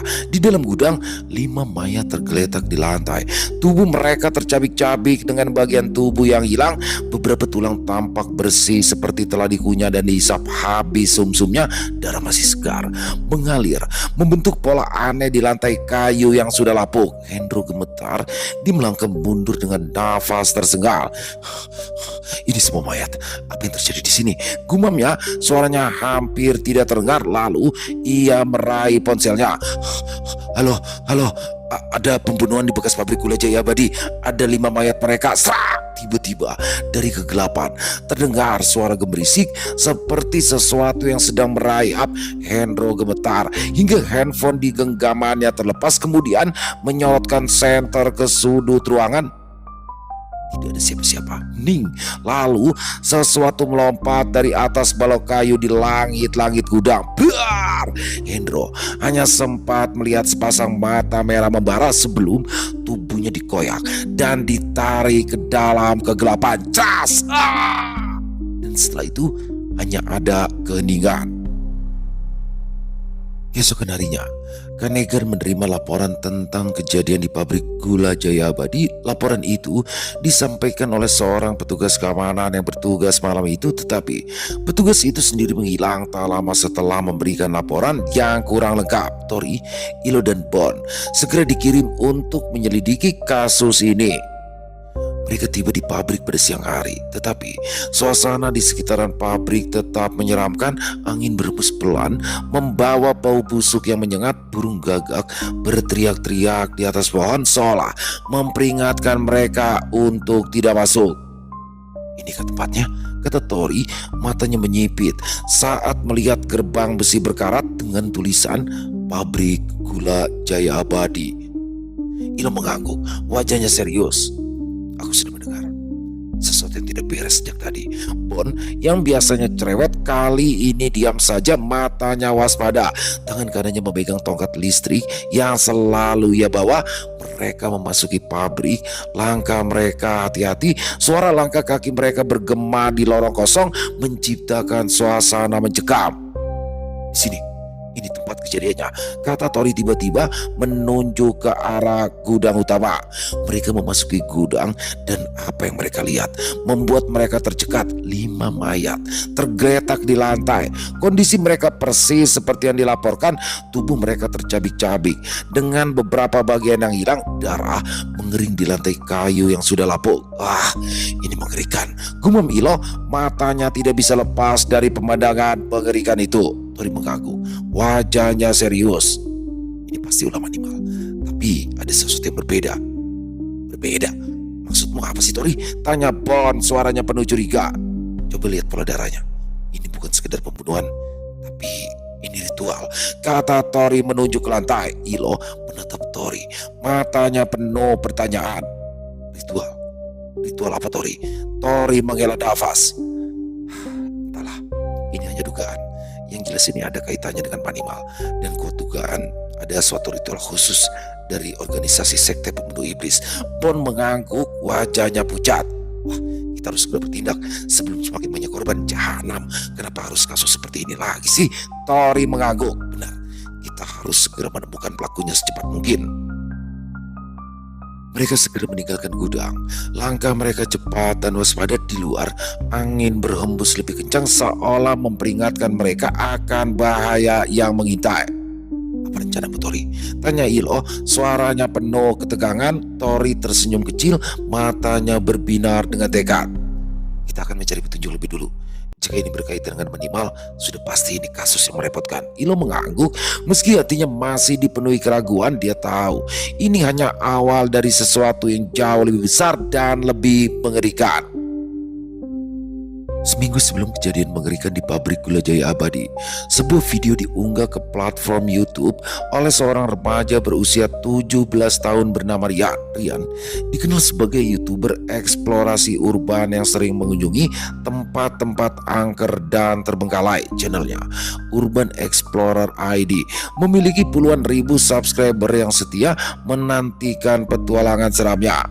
Video terakhirnya berjudul Misteri Pabrik Gula Jaya Abadi, tempat terkutuk yang ditinggalkan, diunggah seminggu sebelum kematiannya.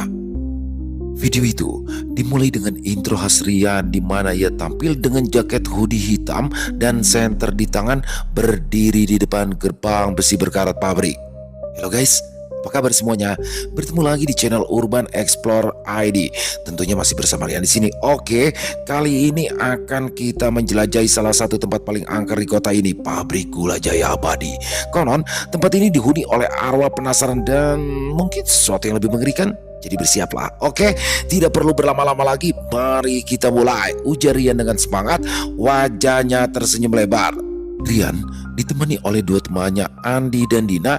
Andi memegang kamera cadangan sementara Dina membawa tas berisi peralatan investigasi seperti EMF meter dan alat perekam suara. Mereka berjalan melewati gerbang besi yang berderit keras saat didorong. Suara gerbang itu seperti jeritan yang memecah keheningan malam. Rian tersenyum lebar ke kamera. Dengerin itu guys, kayaknya kita disambut baik nih. Mereka memasuki area pabrik. Langkah mereka berhati-hati di atas tanah berlumpur yang dipenuhi dedaunan kering. Suara gemerisik di daunan dan desiran angin malam menciptakan atmosfer yang mencekam. Rian terus berbicara ke kamera, menjelaskan sejarah pabrik yang konon ditutup setelah serangkaian kecelakaan misterius. Guys, katanya dulu ada pekerja yang hilang di sini. Tubuhnya baru ditemukan seminggu kemudian dalam kondisi hancur. Dan sejak itu banyak yang bilang kalau pabrik ini dikutuk, ujar Rian dengan nada dramatis. Mereka tiba di depan gudang utama. Pintu besi yang besar terlihat seperti mulut raksasa yang siap menelan siapapun. Rian menyorotkan senter ke arah pintu. Cahaya kuningnya menerpa karat dan grafiti aneh yang menutupi dinding. Oke guys, ini dia nih gudang utama. Konon disinilah semua kejadian yang terjadi. Ayo kita masuk, kata Rian. Suaranya mulai terdengar sedikit gugup. Pintu besi itu tiba-tiba terbuka dengan sendirinya, seolah dipicu oleh sesuatu yang tidak terlihat. Rian dan teman-temannya terkejut, tetapi Rian mencoba tetap tenang. Pintunya terbuka sendiri. Ini semakin seru nih guys, ujarnya mencoba menutupi ketakutannya dengan tawa. mereka memasuki gudang. Langkah mereka berhati-hati di atas lantai kayu yang lapuk. Suara langkah kaki mereka bergema. Di ruangan yang luas dan gelap, Andi menyorotkan kamera ke sekeliling, menangkap bayangan-bayangan aneh yang terlihat seperti bergerak. Lihat, lihat, ada sesuatu di sana, teriak Dina tiba-tiba menunjuk ke sudut ruangan. Rian menyorotkan senter ke arah yang ditunjuk Dina. Cahaya senter menerpa sebuah mesin tua yang tertutup kain putih. Kain itu bergoyang seolah ada sesuatu yang bergerak di bawahnya. Oke guys, ini semakin menegangkan. Ayo kita periksa, bisik Rian ke kamera. Mereka mendekati mesin itu. Rian meraih kain putih itu dan dengan cepat menariknya. Tapi tidak ada apa-apa di bawahnya, hanya mesin tua yang berkarat. Rian menghela nafas lega. Fals alarm guys, tapi tetap ini menegangkan, ujarnya mencoba menenangkan diri. Tiba-tiba saja suara gemerisi keras terdengar dari atas. Mereka semua menengadah, menyorotkan senter ke langit-langit gudang. Blar! Sesuatu yang besar dan hitam melompat dari atas balok kayu, mendarat di lantai dengan suara keras. Rian dan teman-temannya berteriak ketakutan. Kamera bergoyang-goyang tak terkendali. Apa itu? Teriak Dina, suaranya histeris. Rian menyorotkan senter ke arah sosok itu. Cahaya senter menerpa sepasang mata merah yang membara dan tubuh berbulu hitam yang besar. Sosok itu mendesis, menunjukkan taring yang tajam. Lari! Teriak Rian, suaranya penuh panik. Kamera bergoyang-goyang saat mereka berlari ke arah pintu. Suara langkah kaki mereka yang berat dan nafas tersengal-sengal terdengar jelas. Tiba-tiba saja suara teriakan Dina memecah keheningan. Tidak! Tolong! Kamera berputar cepat, menangkap bayangan Dina yang ditarik dalam kegelapan oleh sesuatu yang tidak terlihat. Rekaman menjadi statis dan tiba-tiba terputus. Video berakhir dengan layar hitam dan suara statis panjang. Komentar-komentar di bawah video dipenuhi dengan kekhawatiran, ketakutan, ketegangan, dan ada yang tertawa menganggap jika itu hanyalah settingan. Beberapa komentar tertulis, Rian, kamu baik-baik saja? Ini beneran atau cuma settingan sih? Aku gak bisa tidur setelah menonton ini. Semuanya cuma settingan. Konyol, segitunya cari duit, pembodohan publik. Dan masih banyak komentar-komentar lainnya. Tapi Rian dan teman-temannya tidak pernah merespon. Seminggu kemudian, tubuh mereka ditemukan di dalam gudang pabrik dalam kondisi mengerikan. Di kantor Kanegar, Tori, Ilo, dan Bon menonton video terakhir Rian di layar laptop. Suasana di ruangan itu tegang, wajah mereka serius. Ini rekaman terakhir mereka. Mereka bertemu dengan sesuatu di sana, kata Tori, suaranya datar. Ilo mengangguk, matanya tak bisa lepas dari layar. Itu menimbalkan? Ya itu udah jelas, tapi seperti yang satu ini lebih ganas. Apa yang akan kita lakukan, Tori? Jawab Bon serius. Tori menutup laptopnya, wajahnya penuh tekad. Kita harus ke sana malam ini. Ilo menatap Tori, matanya penuh perhitungan. Apa kau yakin untuk ini, Tori? Tori tersenyum kecil, matanya berbinar. Untuk apa menunda waktu lagi? Kita akan lihat animal jenis apa dia itu. Tapi sekarang ayo kita cari informasi lebih dalam terkait para korban. Setelah menonton video terakhir Rian, Tori, Bon, dan Ilo memutuskan untuk menyelidiki latar belakang korban lebih dalam. Mereka mulai dengan mengunjungi rumah Rian yang terletak di pinggiran kota. Rumah itu sederhana, dengan taman kecil yang terawat rapi. Ibu Rian, seorang wanita parubaya dengan mata merah karena menangis, menyambut mereka di teras. Permisi Bu, kami dari Kanegar. Jika tidak keberatan, kami ingin menanyakan beberapa hal terkait anak Anda, sapa Tori sambil menunjukkan rencananya. Silakan, senang kalian berkunjung. Tapi aku tidak tahu apa yang terjadi pada anakku. Dia hanya ingin membuat konten untuk channelnya, ujar ibunya Rian, suaranya bergetar. Tori mengangguk, wajahnya penuh simpati. Maaf jika kedatangan kami tidak ada pemberitahuan lebih dulu. Kami di sini untuk mencari tahu apa yang sebenarnya terjadi, Bu. Bisakah kami melihat kamar Rian? Ibunya Rian mengangguk, membawa mereka ke kamar Rian. Kamar itu penuh dengan poster, tempat-tempat angker, dan peralatan rekaman. Di atas meja terdapat laptop Rian yang masih terbuka. Ilo segera duduk dan mulai memeriksa isinya. Lihat, ini ada catatan di sini. Rian dan menulis tentang sesuatu yang besar dan gelap yang mereka lihat di pabrik. Kata Ilo tiba-tiba matanya menatap layar laptop. Tori dan Bon mendekat. Membaca catatan itu tertulis hari ketiga di pabrik. Kami melihat sesuatu yang lebih besar dan gelap itu bergerak cepat seperti bayangan. Kami mendengar suara gemerisik dan geraman. Dina ketakutan, tapi aku yakin ini hanya ilusi. Besok kami akan kembali. Bon menghela nafas. Jadi mereka sudah merasakan kehadiran itu sebelumnya. Tori mengangguk. Kita harus ke pabrik itu nanti malam. Mungkin ada petunjuk lain di sana. Malam itu, Tori, Bon dan Ilo kembali ke pabrik gula Jaya Abadi. Suasana di sekitar pabrik terasa lebih menyeramkan dari sebelumnya. Angin berembus kencang, membawa bau busuk yang menyengat. Burung gagak berteriak-teriak di atas pohon seolah memperingatkan mereka untuk tidak masuk. Mereka memasuki pabrik. Langkah mereka berhati-hati. Bon yang memiliki insting tajam tiba-tiba berhenti. Ada sesuatu di sini. Aku merasakan aura haus darah yang kuat. Jahanam, ini sesuatu yang sangat berbahaya, bisik Bon. Matanya menyipit. Ilo mengangguk. Telinganya menangkap suara-suara aneh.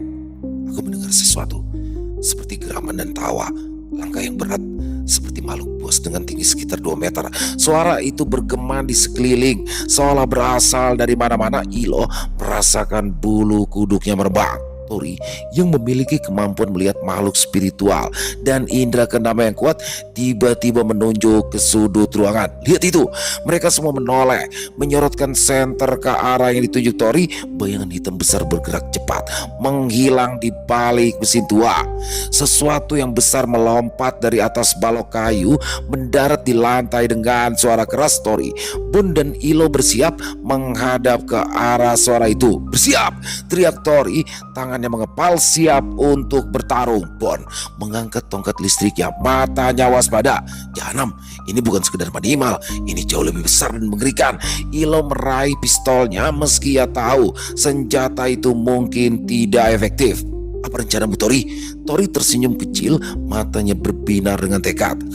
Kita akan hadapi langsung, kita lumpuhkan dia. Hadapi langsung? Entah kok ini gila apa bagaimana. Ayo kita lihat saja batin Ilo. Tiba-tiba bayangan itu muncul lagi. Kali ini lebih dekat. Mereka bisa melihat bentuknya dengan jelas. Tubuh berbulu hitam besar, mata merah dan taring yang tajam. Makhluk itu mendesis, siap menyerang. Tori melompat ke depan, tangannya menyambar udara dengan gerakan cepat. Bon mengikuti. Tongkat listriknya menyala dengan percikan api. Ilo menembakkan pistolnya meski ia tahu peluru itu tidak akan mempan. Suara tembakan bergema di ruangan itu. Makhluk itu menggeram, tubuhnya bergerak cepat menghindari serangan mereka. Ilo mendengar suara tawa lagi, kali ini lebih dekat. Ini tidak akan mudah, jahanam itu terlalu gesit. Gumam Bon, wajahnya mulai berkeringat. Tori mengangguk, matanya tak lepas dari makhluk itu. Kita harus bekerja sama Ilo. Bon bersiap. Mereka bergerak dengan cepat. Ilo menutup matanya, fokus pada suara-suara di sekitar. Bon merasakan aura makhluk itu, mencoba memprediksi gerakannya. Sebelah kiri, teriak Ilo tiba-tiba. Tori melompat ke kiri, tangannya menyambar tepat ke arah bayangan itu. Makhluk itu terlempar ke dinding mengeluarkan suara geraman kesakitan. Bon segera mengikuti. Tongkat listrik yang menghantam tubuh makhluk itu. Percikan api menyambar, membuat makhluk itu menjerit. Ilo membuka matanya, melihat makhluk itu terkapar di lantai. Mereka semua menatap ke arah makhluk itu yang perlahan bangkit kembali. Matanya merah menyala, seolah penuh dengan kebencian. Slap! Tiba-tiba makhluk itu melesat pergi. Jahanam, kau mau lari? Teriak Bon. Cukup, jangan dikejar. Kita tidak punya kesempatan untuk mengejar. Kita akan buat rencana lebih matang. Cegah Tori. Benarkah makhluk seperti itu yang kami hadapi? Ini gila, benar-benar gila. Jika benar animal seperti itu ada banyak, jelaskan agar tidak akan bisa menanganinya. Bahkan militer sekalipun. Batin Ilo. Malam itu mereka gagal meringkusnya karena tidak ada kesiapan yang cukup. Tapi bisa selamat saja, itu sudah lebih dari cukup. Pagi itu, kantor Kaneger terlihat lebih sibuk dari biasanya. Cahaya matahari pagi menyinari ruangan melalui jendela besar, menciptakan kontras dengan suasana tegang yang terasa di dalam. Tori, Bun dan Ilo duduk di depan meja Adrian. Wajah mereka masih terlihat lelah setelah pertarungan malam sebelumnya. Adrian dengan wajah serius mendengarkan laporan mereka sambil memegang secangkir kopi yang sudah dingin. "Jadi makhluk itu melarikan diri?" tanya Adrian. Suaranya datar namun penuh dengan ketertarikan. Tori mengangguk. Wajahnya masih terlihat waspada. "Ya Pak, itu bukan animal biasa. Gerakannya cepat dan auranya sangat kuat. Kami tidak mungkin bisa mengejar." Bon menambahkan. Kalau saya merasakan sesuatu yang aneh Pak Adrian. Sepertinya ada lebih banyak dari mereka di sana, tapi kami tidak bisa memastikan." Ilo yang masih terlihat sedikit tak bersemangat menghela nafas. "Saya mendengar suara-suara aneh Pak. Geraman, tawa. Itu seperti ada banyak makhluk di sana. Tapi kami hanya melihat satu. Beruntungnya sih cuma hanya satu malam itu yang kami temui." Adrian mengangguk pelan. Matanya menatap laporan. Ia mengambil sebuah folder tua dari laci meja, membukanya dengan hati-hati. Aku ingat sesuatu. Dulu ada laporan rahasia tentang seorang pekerja menghilang di pabrik itu. Tapi bukan hanya hilang, dia mengalami mutasi. Katanya suaranya rendah. Tori, Bun dan Ilo saling pandang. Wajah mereka penuh keheranan. "Mutasi?" tanya Tori. Suaranya penuh dengan ketertarikan. Adrian mengangguk. Matanya masih menatap folder itu. "Iya, pabrik itu ternyata digunakan oleh perusahaan farmasi ilegal untuk mengembangkan serum peningkat daya tahan tubuh. Tapi eksperimen itu berakhir dengan bencana. Beberapa pekerja mengalami mutasi dan salah satunya menghilang." Tiba-tiba suara telepon di meja Adrian berbunyi memecah keheningan. Adrian mengangkat telepon itu, mendengarkan dengan serius sebelum meletakkan kembali. "Tim forensik. Mereka menemukan sesuatu yang aneh di tubuh korban. Ada jejak zat kimia yang tidak biasa," kata Adrian. Wajahnya semakin serius. Bun mengerutkan kening. "Zat kimia? Apa hubungannya dengan makhluk itu?" Adrian menghela nafas menutup folder itu. "Aku yakin ini ada hubungannya dengan eksperimen ilegal itu. Serum yang mereka kembangkan mungkin menyebabkan mutasi. Dan makhluk yang kalian temui malam itu mungkin adalah hasil dari eksperimen itu, bukan animal pada umumnya." Ilo menatap Adrian, matanya penuh ketakutan. "Jadi kemungkinan memang ada lebih banyak dari mereka di sana." Adrian mengangguk, wajahnya penuh keprihatinan. "Sangat mungkin. Dan jika itu benar, kita harus segera bertindak sebelum mereka menyebar." Tori mengangguk, wajahnya penuh tekad. "Kita harus kembali ke pabrik itu Pak Adrian. Kali ini kita harus berhasil menangkapnya." Adrian menghela nafas, matanya menatap dengan serius. "Aku tahu kalian sudah lelah, tapi ini penting. Kita tidak bisa membiarkan makhluk-makhluk itu berkeliaran. Tapi jangan memaksakan diri kalian." Bon mengangguk, wajahnya juga penuh dengan tekad. "Kami siap Adrian. Apapun yang terjadi kami akan menghadapinya." Ilo menghela nafas. "Aku masih belum sepenuhnya percaya dengan semua ini. Tapi ya, aku akan ikut." Adrian tersenyum kecil, matanya penuh dengan apresiasi. "Kalian semua, aku tahu ini tidak mudah.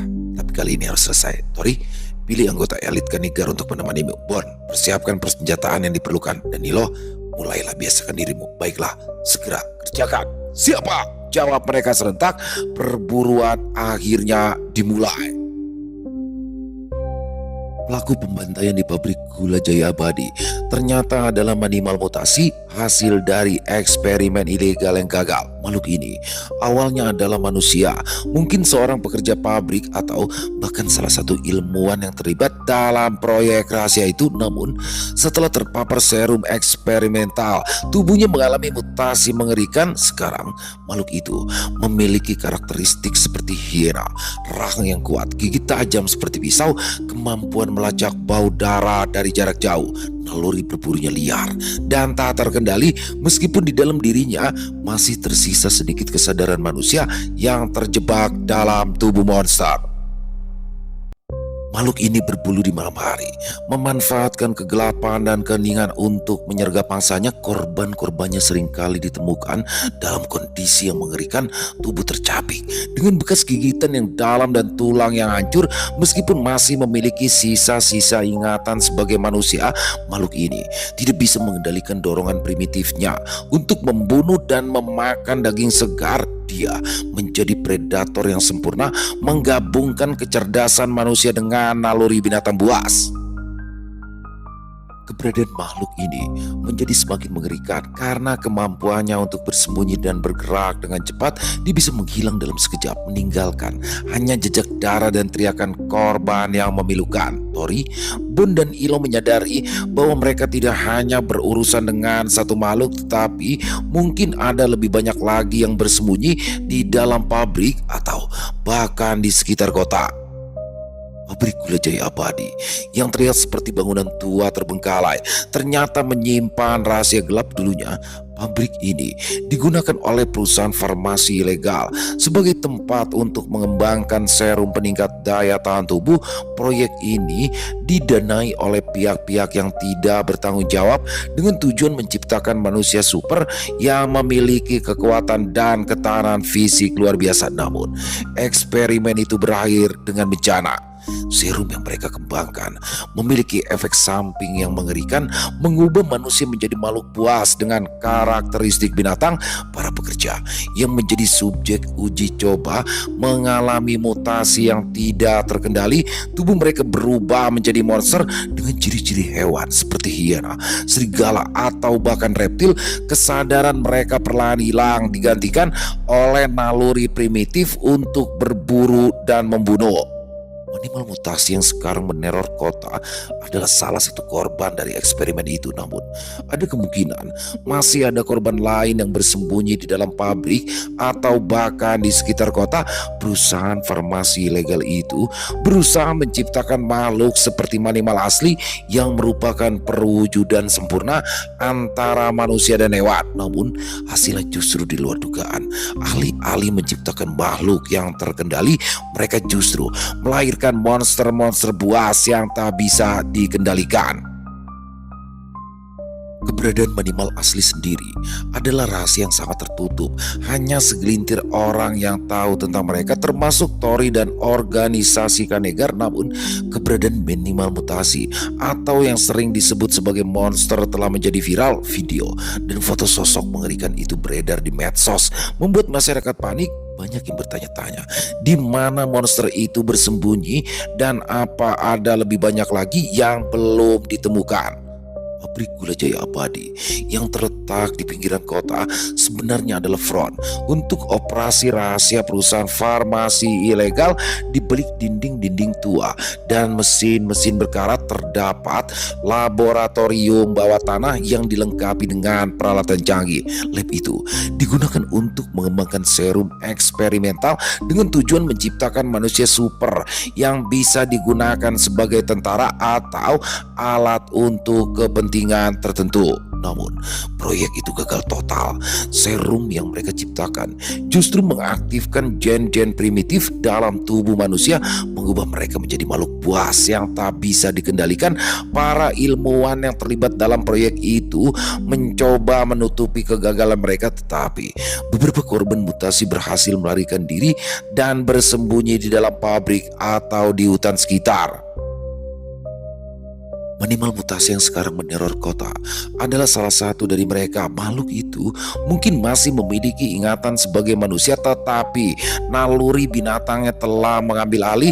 Berburu manusia bukan hanya untuk bertahan hidup, tetapi juga karena dorongan primitif untuk membunuh. Tori, Bun dan Ilo menyadari bahwa mereka harus segera menghentikan makhluk ini sebelum korban berikutnya jatuh. Namun mereka juga tahu bahwa ini bukanlah satu-satunya ancaman. Ada kemungkinan masih ada lebih banyak animal mutasi yang bersembunyi menunggu saat yang tepat untuk menyerang. Malam itu Tori, Bun dan Ilo dan tim khusus Kanegar bersiap untuk memasuki pabrik gula Jaya Abadi. Kali ini mereka membawa peralatan lengkap, senter berdaya tinggi, alat pelacak suhu, kamera infrared, dan senjata khusus yang dirancang untuk menghadapi makhluk-makhluk aneh. Namun yang mereka hadapi bukan hanya makhluk-makhluk itu, tetapi juga pabrik itu sendiri, sebuah labirin gelap yang penuh dengan jebakan dan misteri. Pintu besi berkarat dengan suara mengerikan. Angin malam berembus kencang, membawa bau busuk yang menyengat dari dalam pabrik. Tori memimpin tim, senter di tangannya menyorot ke lorong gelap yang seolah tak berujung. Bun dan Ilo mengikuti di belakang, sementara tim khusus Kanegar menyebar menjaga jarak aman. Tetap waspada. Musuh kita kali ini bukan sekedar teroris, tapi lebih mengerikan dari itu. Bisik Tori, suaranya tegas. Mereka memasuki area gudang utama, tempat kejadian pembantaian sebelumnya. Namun kali ini suasana terasa lebih menyeramkan. Mesin-mesin tua yang tadinya diam tiba-tiba bergerak sendiri, mengeluarkan suara berdecit yang memekakan telinga. Sebuah mesin besar tiba-tiba aktif. Roda-rodanya berputar dengan cepat seolah mencoba menghancurkan apapun yang ada di dekatnya. Tim Kanegar berpencar menghindari mesin itu dengan panik. Apa-apaan ini? Teriak salah satu anggota tim. Jangan panik, tetap tenang, seru Tori. Matanya menyorot ke sekeliling. Mereka melanjutkan perjalanan, tetapi lorong-lorong pabrik seakan berubah. Dinding yang tadinya lurus tiba-tiba bercabang, menciptakan labirin yang membingungkan. Ilo merasakan ketakutan yang semakin menguat. Telinganya menangkap suara-suara aneh yang semakin keras. Aku mendengar suara itu lagi, tapi aku tidak bisa menentukan dari mana asalnya. Bisik Ilo, suaranya gemetar. Bon yang biasanya tenang, kali ini juga gelisah. Aku merasakan aura yang kuat di sini. Seperti ada banyak makhluk lagi. Mereka tidak menyerang, mereka hanya mengawasi. Atau mungkin mereka semuanya memang tidak bergerak. Tori mengangguk, wajahnya serius. Mereka mungkin sedang menunggu sesuatu. Tetap bersama, jangan terpisah. Setelah berjam-jam menjelajahi pabrik, mereka akhirnya menemukan sesuatu yang mengejutkan. Sebuah laboratorium bawah tanah, pintu besi yang tersembunyi di balik rak-rak tua terbuka dengan suara mengerikan. Mereka memasuki laboratorium itu, dan apa yang mereka lihat membuat mereka tercekat. Ruangan itu penuh dengan peralatan medis yang sudah berkarat. Tabung-tabung kaca besar berisi cairan hijau keruh dan mayat-mayat yang diawetkan. Apa yang sebenarnya dikerjakan di tempat ini? Gumam Ilo, matanya tak bisa lepas dari pemandangan mengerikan itu. Di tengah ruangan terdapat beberapa tabung kaca besar yang masih berisi sesuatu. Tori mendekat, menyorotkan senter ke salah satu tabung. Di dalamnya terlihat sosok manusia terendam di dalam cairan. Tubuhnya cacat dengan bagian-bagian hewan yang disambungkan secara paksa. Tangan berbulu, kaki bersisik, dan wajah setengah manusia setengah binatang. Gelembung udara naik dari dalam tabung, seolah makhluk itu masih hidup. Ilo merasa mual, sementara Bon merasakan aura yang sangat kuat dari tabung-tabung itu. Ini eksperimen. Mereka mencoba menciptakan animal, tapi hasilnya ini. Bisik Tori, suaranya penuh dengan amarah. Di sudut ruangan mereka menemukan meja operasi yang penuh dengan alat-alat bedah berkarat. Di atasnya terdapat potongan tubuh manusia dan hewan yang disambungkan dengan kawat dan staples. Beberapa potongan itu masih segar, seolah eksperimen ini masih berlangsung baru-baru ini. Tidak mungkin, ini seperti neraka, gumam salah satu anggota tim Kanegar. Wajahnya pucat. Ilo menutup hidung, mencoba menahan bual. Semua ini adalah hal yang gila. Siapa yang melakukan ini? Tori menggeleng, matanya menatap ke sekeliling. Ini bukan hanya tentang animal mutasi. Ini lebih besar dari yang kita kira. Ada seseorang atau sesuatu yang masih menjalankan. Setelah menemukan bukti-bukti mengerikan itu, Tori memutuskan untuk menghentikan penyelidikan malam itu. Mereka keluar dari pabrik dengan langkah berat, membawa serta foto-foto dan catatan yang mereka temukan di laboratorium. Pabrik itu akhirnya disegel oleh garis Kanegar menjadi tempat terlarang yang tidak boleh dimasuki oleh siapapun. Di luar, langit mulai terang, tetapi suasana di antara mereka masih gelap. Mereka tidak menemukan animal mutasi yang mereka cari, tetapi apa yang mereka temukan justru menimbulkan lebih banyak pertanyaan. Apa yang sebenarnya terjadi? Siapa yang menjalankan semua ini? Dan apakah masih ada korban lain yang bersembunyi? Semua ini gila. Tidak, dunia sudah gila, tanya Ilo, suaranya penuh kebingungan. Tori menghela nafas, matanya menatap ke arah pabrik yang sekarang dikelilingi oleh garis polisi dan pita peringatan. Ini mungkin baru sedikit yang terlibat. Apa yang kita temukan malam ini hanyalah sebuah puncak dari gunung es. Bon mengangguk, wajahnya serius. Kita harus mencari tahu siapa di balik semua ini. Eksperimen ilegal, animal mutasi, ini semua terhubung. Mereka semua diam, merenungkan apa yang baru saja mereka alami. Pabrik gula jaya abadi yang tadinya hanya bangunan tua terbengkalai ternyata menyimpan sebuah rahasia yang jauh lebih mengerikan dari yang mereka bayangkan. Dan di balik kegelapan itu ada pertanyaan yang lebih besar. Siapa yang bertanggung jawab? Dan apa tujuan sebenarnya? Kantor Kaniger Joglo pagi itu terasa lebih tegang dari biasanya. Cahaya mentari yang menyinari ruangan melalui jendela besar tidak mampu menghilangkan suasana muram yang menyelimuti Adrian. Duduk di belakang meja, wajahnya kusut dan penuh dengan beban. Di tangannya ada selembar dokumen resmi dari Pusat Mabeskara Jayakarta. Dokumen itu berisi perintah untuk menghentikan penyelidikan kasus pabrik gula Jaya Abadi. Telepon di meja Adrian berbunyi. Adrian mengangkatnya dengan gerakan lambat. Suara di seberang garis terdengar keras dan penuh tekanan. Adrian, kau sudah baca dokumen itu? Suara atasan Adrian, kepala divisi Mabeskara Jayakarta, terdengar dingin dan tegas. Ya, saya sudah membacanya, jawab Adrian. Suaranya datar namun terasa berat. Baik, kau tahu apa yang harus dilakukan. Kasus ini tidak boleh dibuka. Perusahaan farmasi itu memiliki koneksi kuat. Jika skandal ini terbongkar, bukan hanya karirmu yang hancur, tapi seluruh divisi Kaniger Joglo bisa dibubarkan. Adrian mengepalkan tangan, matanya menyipit. Tapi ada korban, Pak. Banyak korban. Dan ada eksperimen ilegal yang cukup. Kau tidak perlu tahu lebih banyak. Tutup kasus ini atau kau menyesal. Suara atasan itu memotong keras penuh ancaman. Telepon ditutup dengan keras, meninggalkan Adrian dalam keheningan mencekam. Ia menatap dokumen di tangannya, matanya penuh dengan konflik batin. Di luar, suara langkah kaki Tori, Bon, dan Ilo terdengar mendekat. Tori, Bon, dan Ilo masuk ke ruangan Adrian dengan wajah penuh semangat. Mereka baru saja kembali dari penyelidikan terakhir di pabrik dan siap melaporkan temuan mereka. Namun, suasana di ruangan Adrian membuat mereka langsung merasa ada yang tidak beres. Tori mendekat, suaranya penuh antusiasme.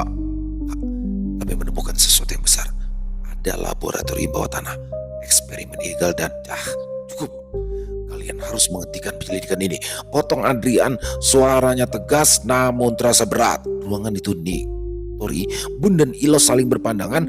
Wajah mereka penuh keheranan. Kenapa harus dihentikan? Apa jangan-jangan, tanya Ilo, suaranya penuh dengan ketidakpercayaan. Adrian menghela nafas, matanya menatap mereka dengan serius. Ini perintah dari Pusat Mabeskara. Kasus ini dilindungi. Mereka tidak ingin skandal ini terbongkar. Bon mengerutkan kening, wajahnya penuh kemarahan. Jadi kita harus mengabaikan semua ini. Korban-korban yang tewas, eksperimen ilegal itu. Hukum di negeri ini memang jahanam. Adrian menutup matanya sejenak, mencoba menenangkan diri. Ya, aku tahu ini sulit. Tapi jika kita terus menyelidiki, bukan hanya karir kita yang hancur, seluruh divisi Kaniger Joglo bisa dibubarkan. Dan sekarang kita sedang diawasi. Tori melangkah ke jendela, melihat ke arah suara itu. Di luar terlihat mobil hitam tanpa plat nomor parkir di seberang jalan. Jendela mobil itu gelap, tetapi Tori bisa merasakan ada seseorang yang mengawasi mereka. Mereka sudah di sini, bisik Tori, suaranya penuh kewaspadaan. Adrian mengangguk, wajahnya penuh keprihatinan. Aku tidak ingin kalian dalam bahaya. Kita harus berhenti, setidaknya untuk sementara. Tunggu sampai situasi normal. Ilo menatap Adrian, matanya penuh dengan kekecewaan. Tapi Pak Adrian, ini tidak adil. Kita tidak bisa membiarkan mereka lolos begitu saja. Adrian menghela nafas. Aku tahu Ilo, tapi kita harus bijak. Jika kita bertindak gegabah, kita semua akan hancur. Percayalah, aku juga tidak ingin ini terjadi. Jangan bertindak gegabah, nyawamu sudah terancam sebelumnya di Mabeskara. Ilo mengangguk perlahan, matanya penuh tekad. Aku mengerti Pak Adrian, terima kasih telah mengingatkan. Adrian tersenyum, matanya penuh apresiasi. Terima kasih untuk semuanya, kalian telah bekerja keras. Tapi untuk sekarang, kita mundur. Setelah pertemuan itu, Tori, Bon, dan Ilo keluar dari ruangan Adrian dengan langkah berat.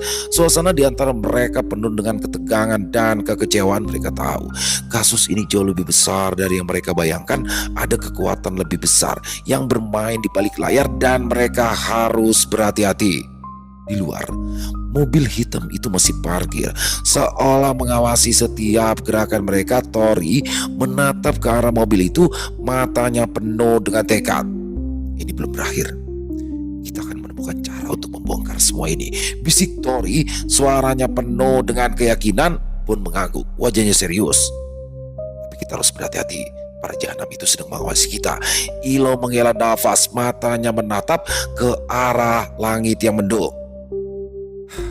Aku hanya berharap kita mengambil keputusan yang tepat. Mereka semua diam, merenungkan situasi yang semakin rumit. Tekanan dari pusat Mabeskara, pengawasan yang ketat, dan rahasia gelap yang mereka temukan di pabrik. Semua ini adalah bagian dari permainan yang lebih besar, dan mereka tahu kasus ini tidak bisa mereka atasi dengan mudah karena musuh mereka bukan sekedar Manimal tapi berkaitan dengan Mabeskara.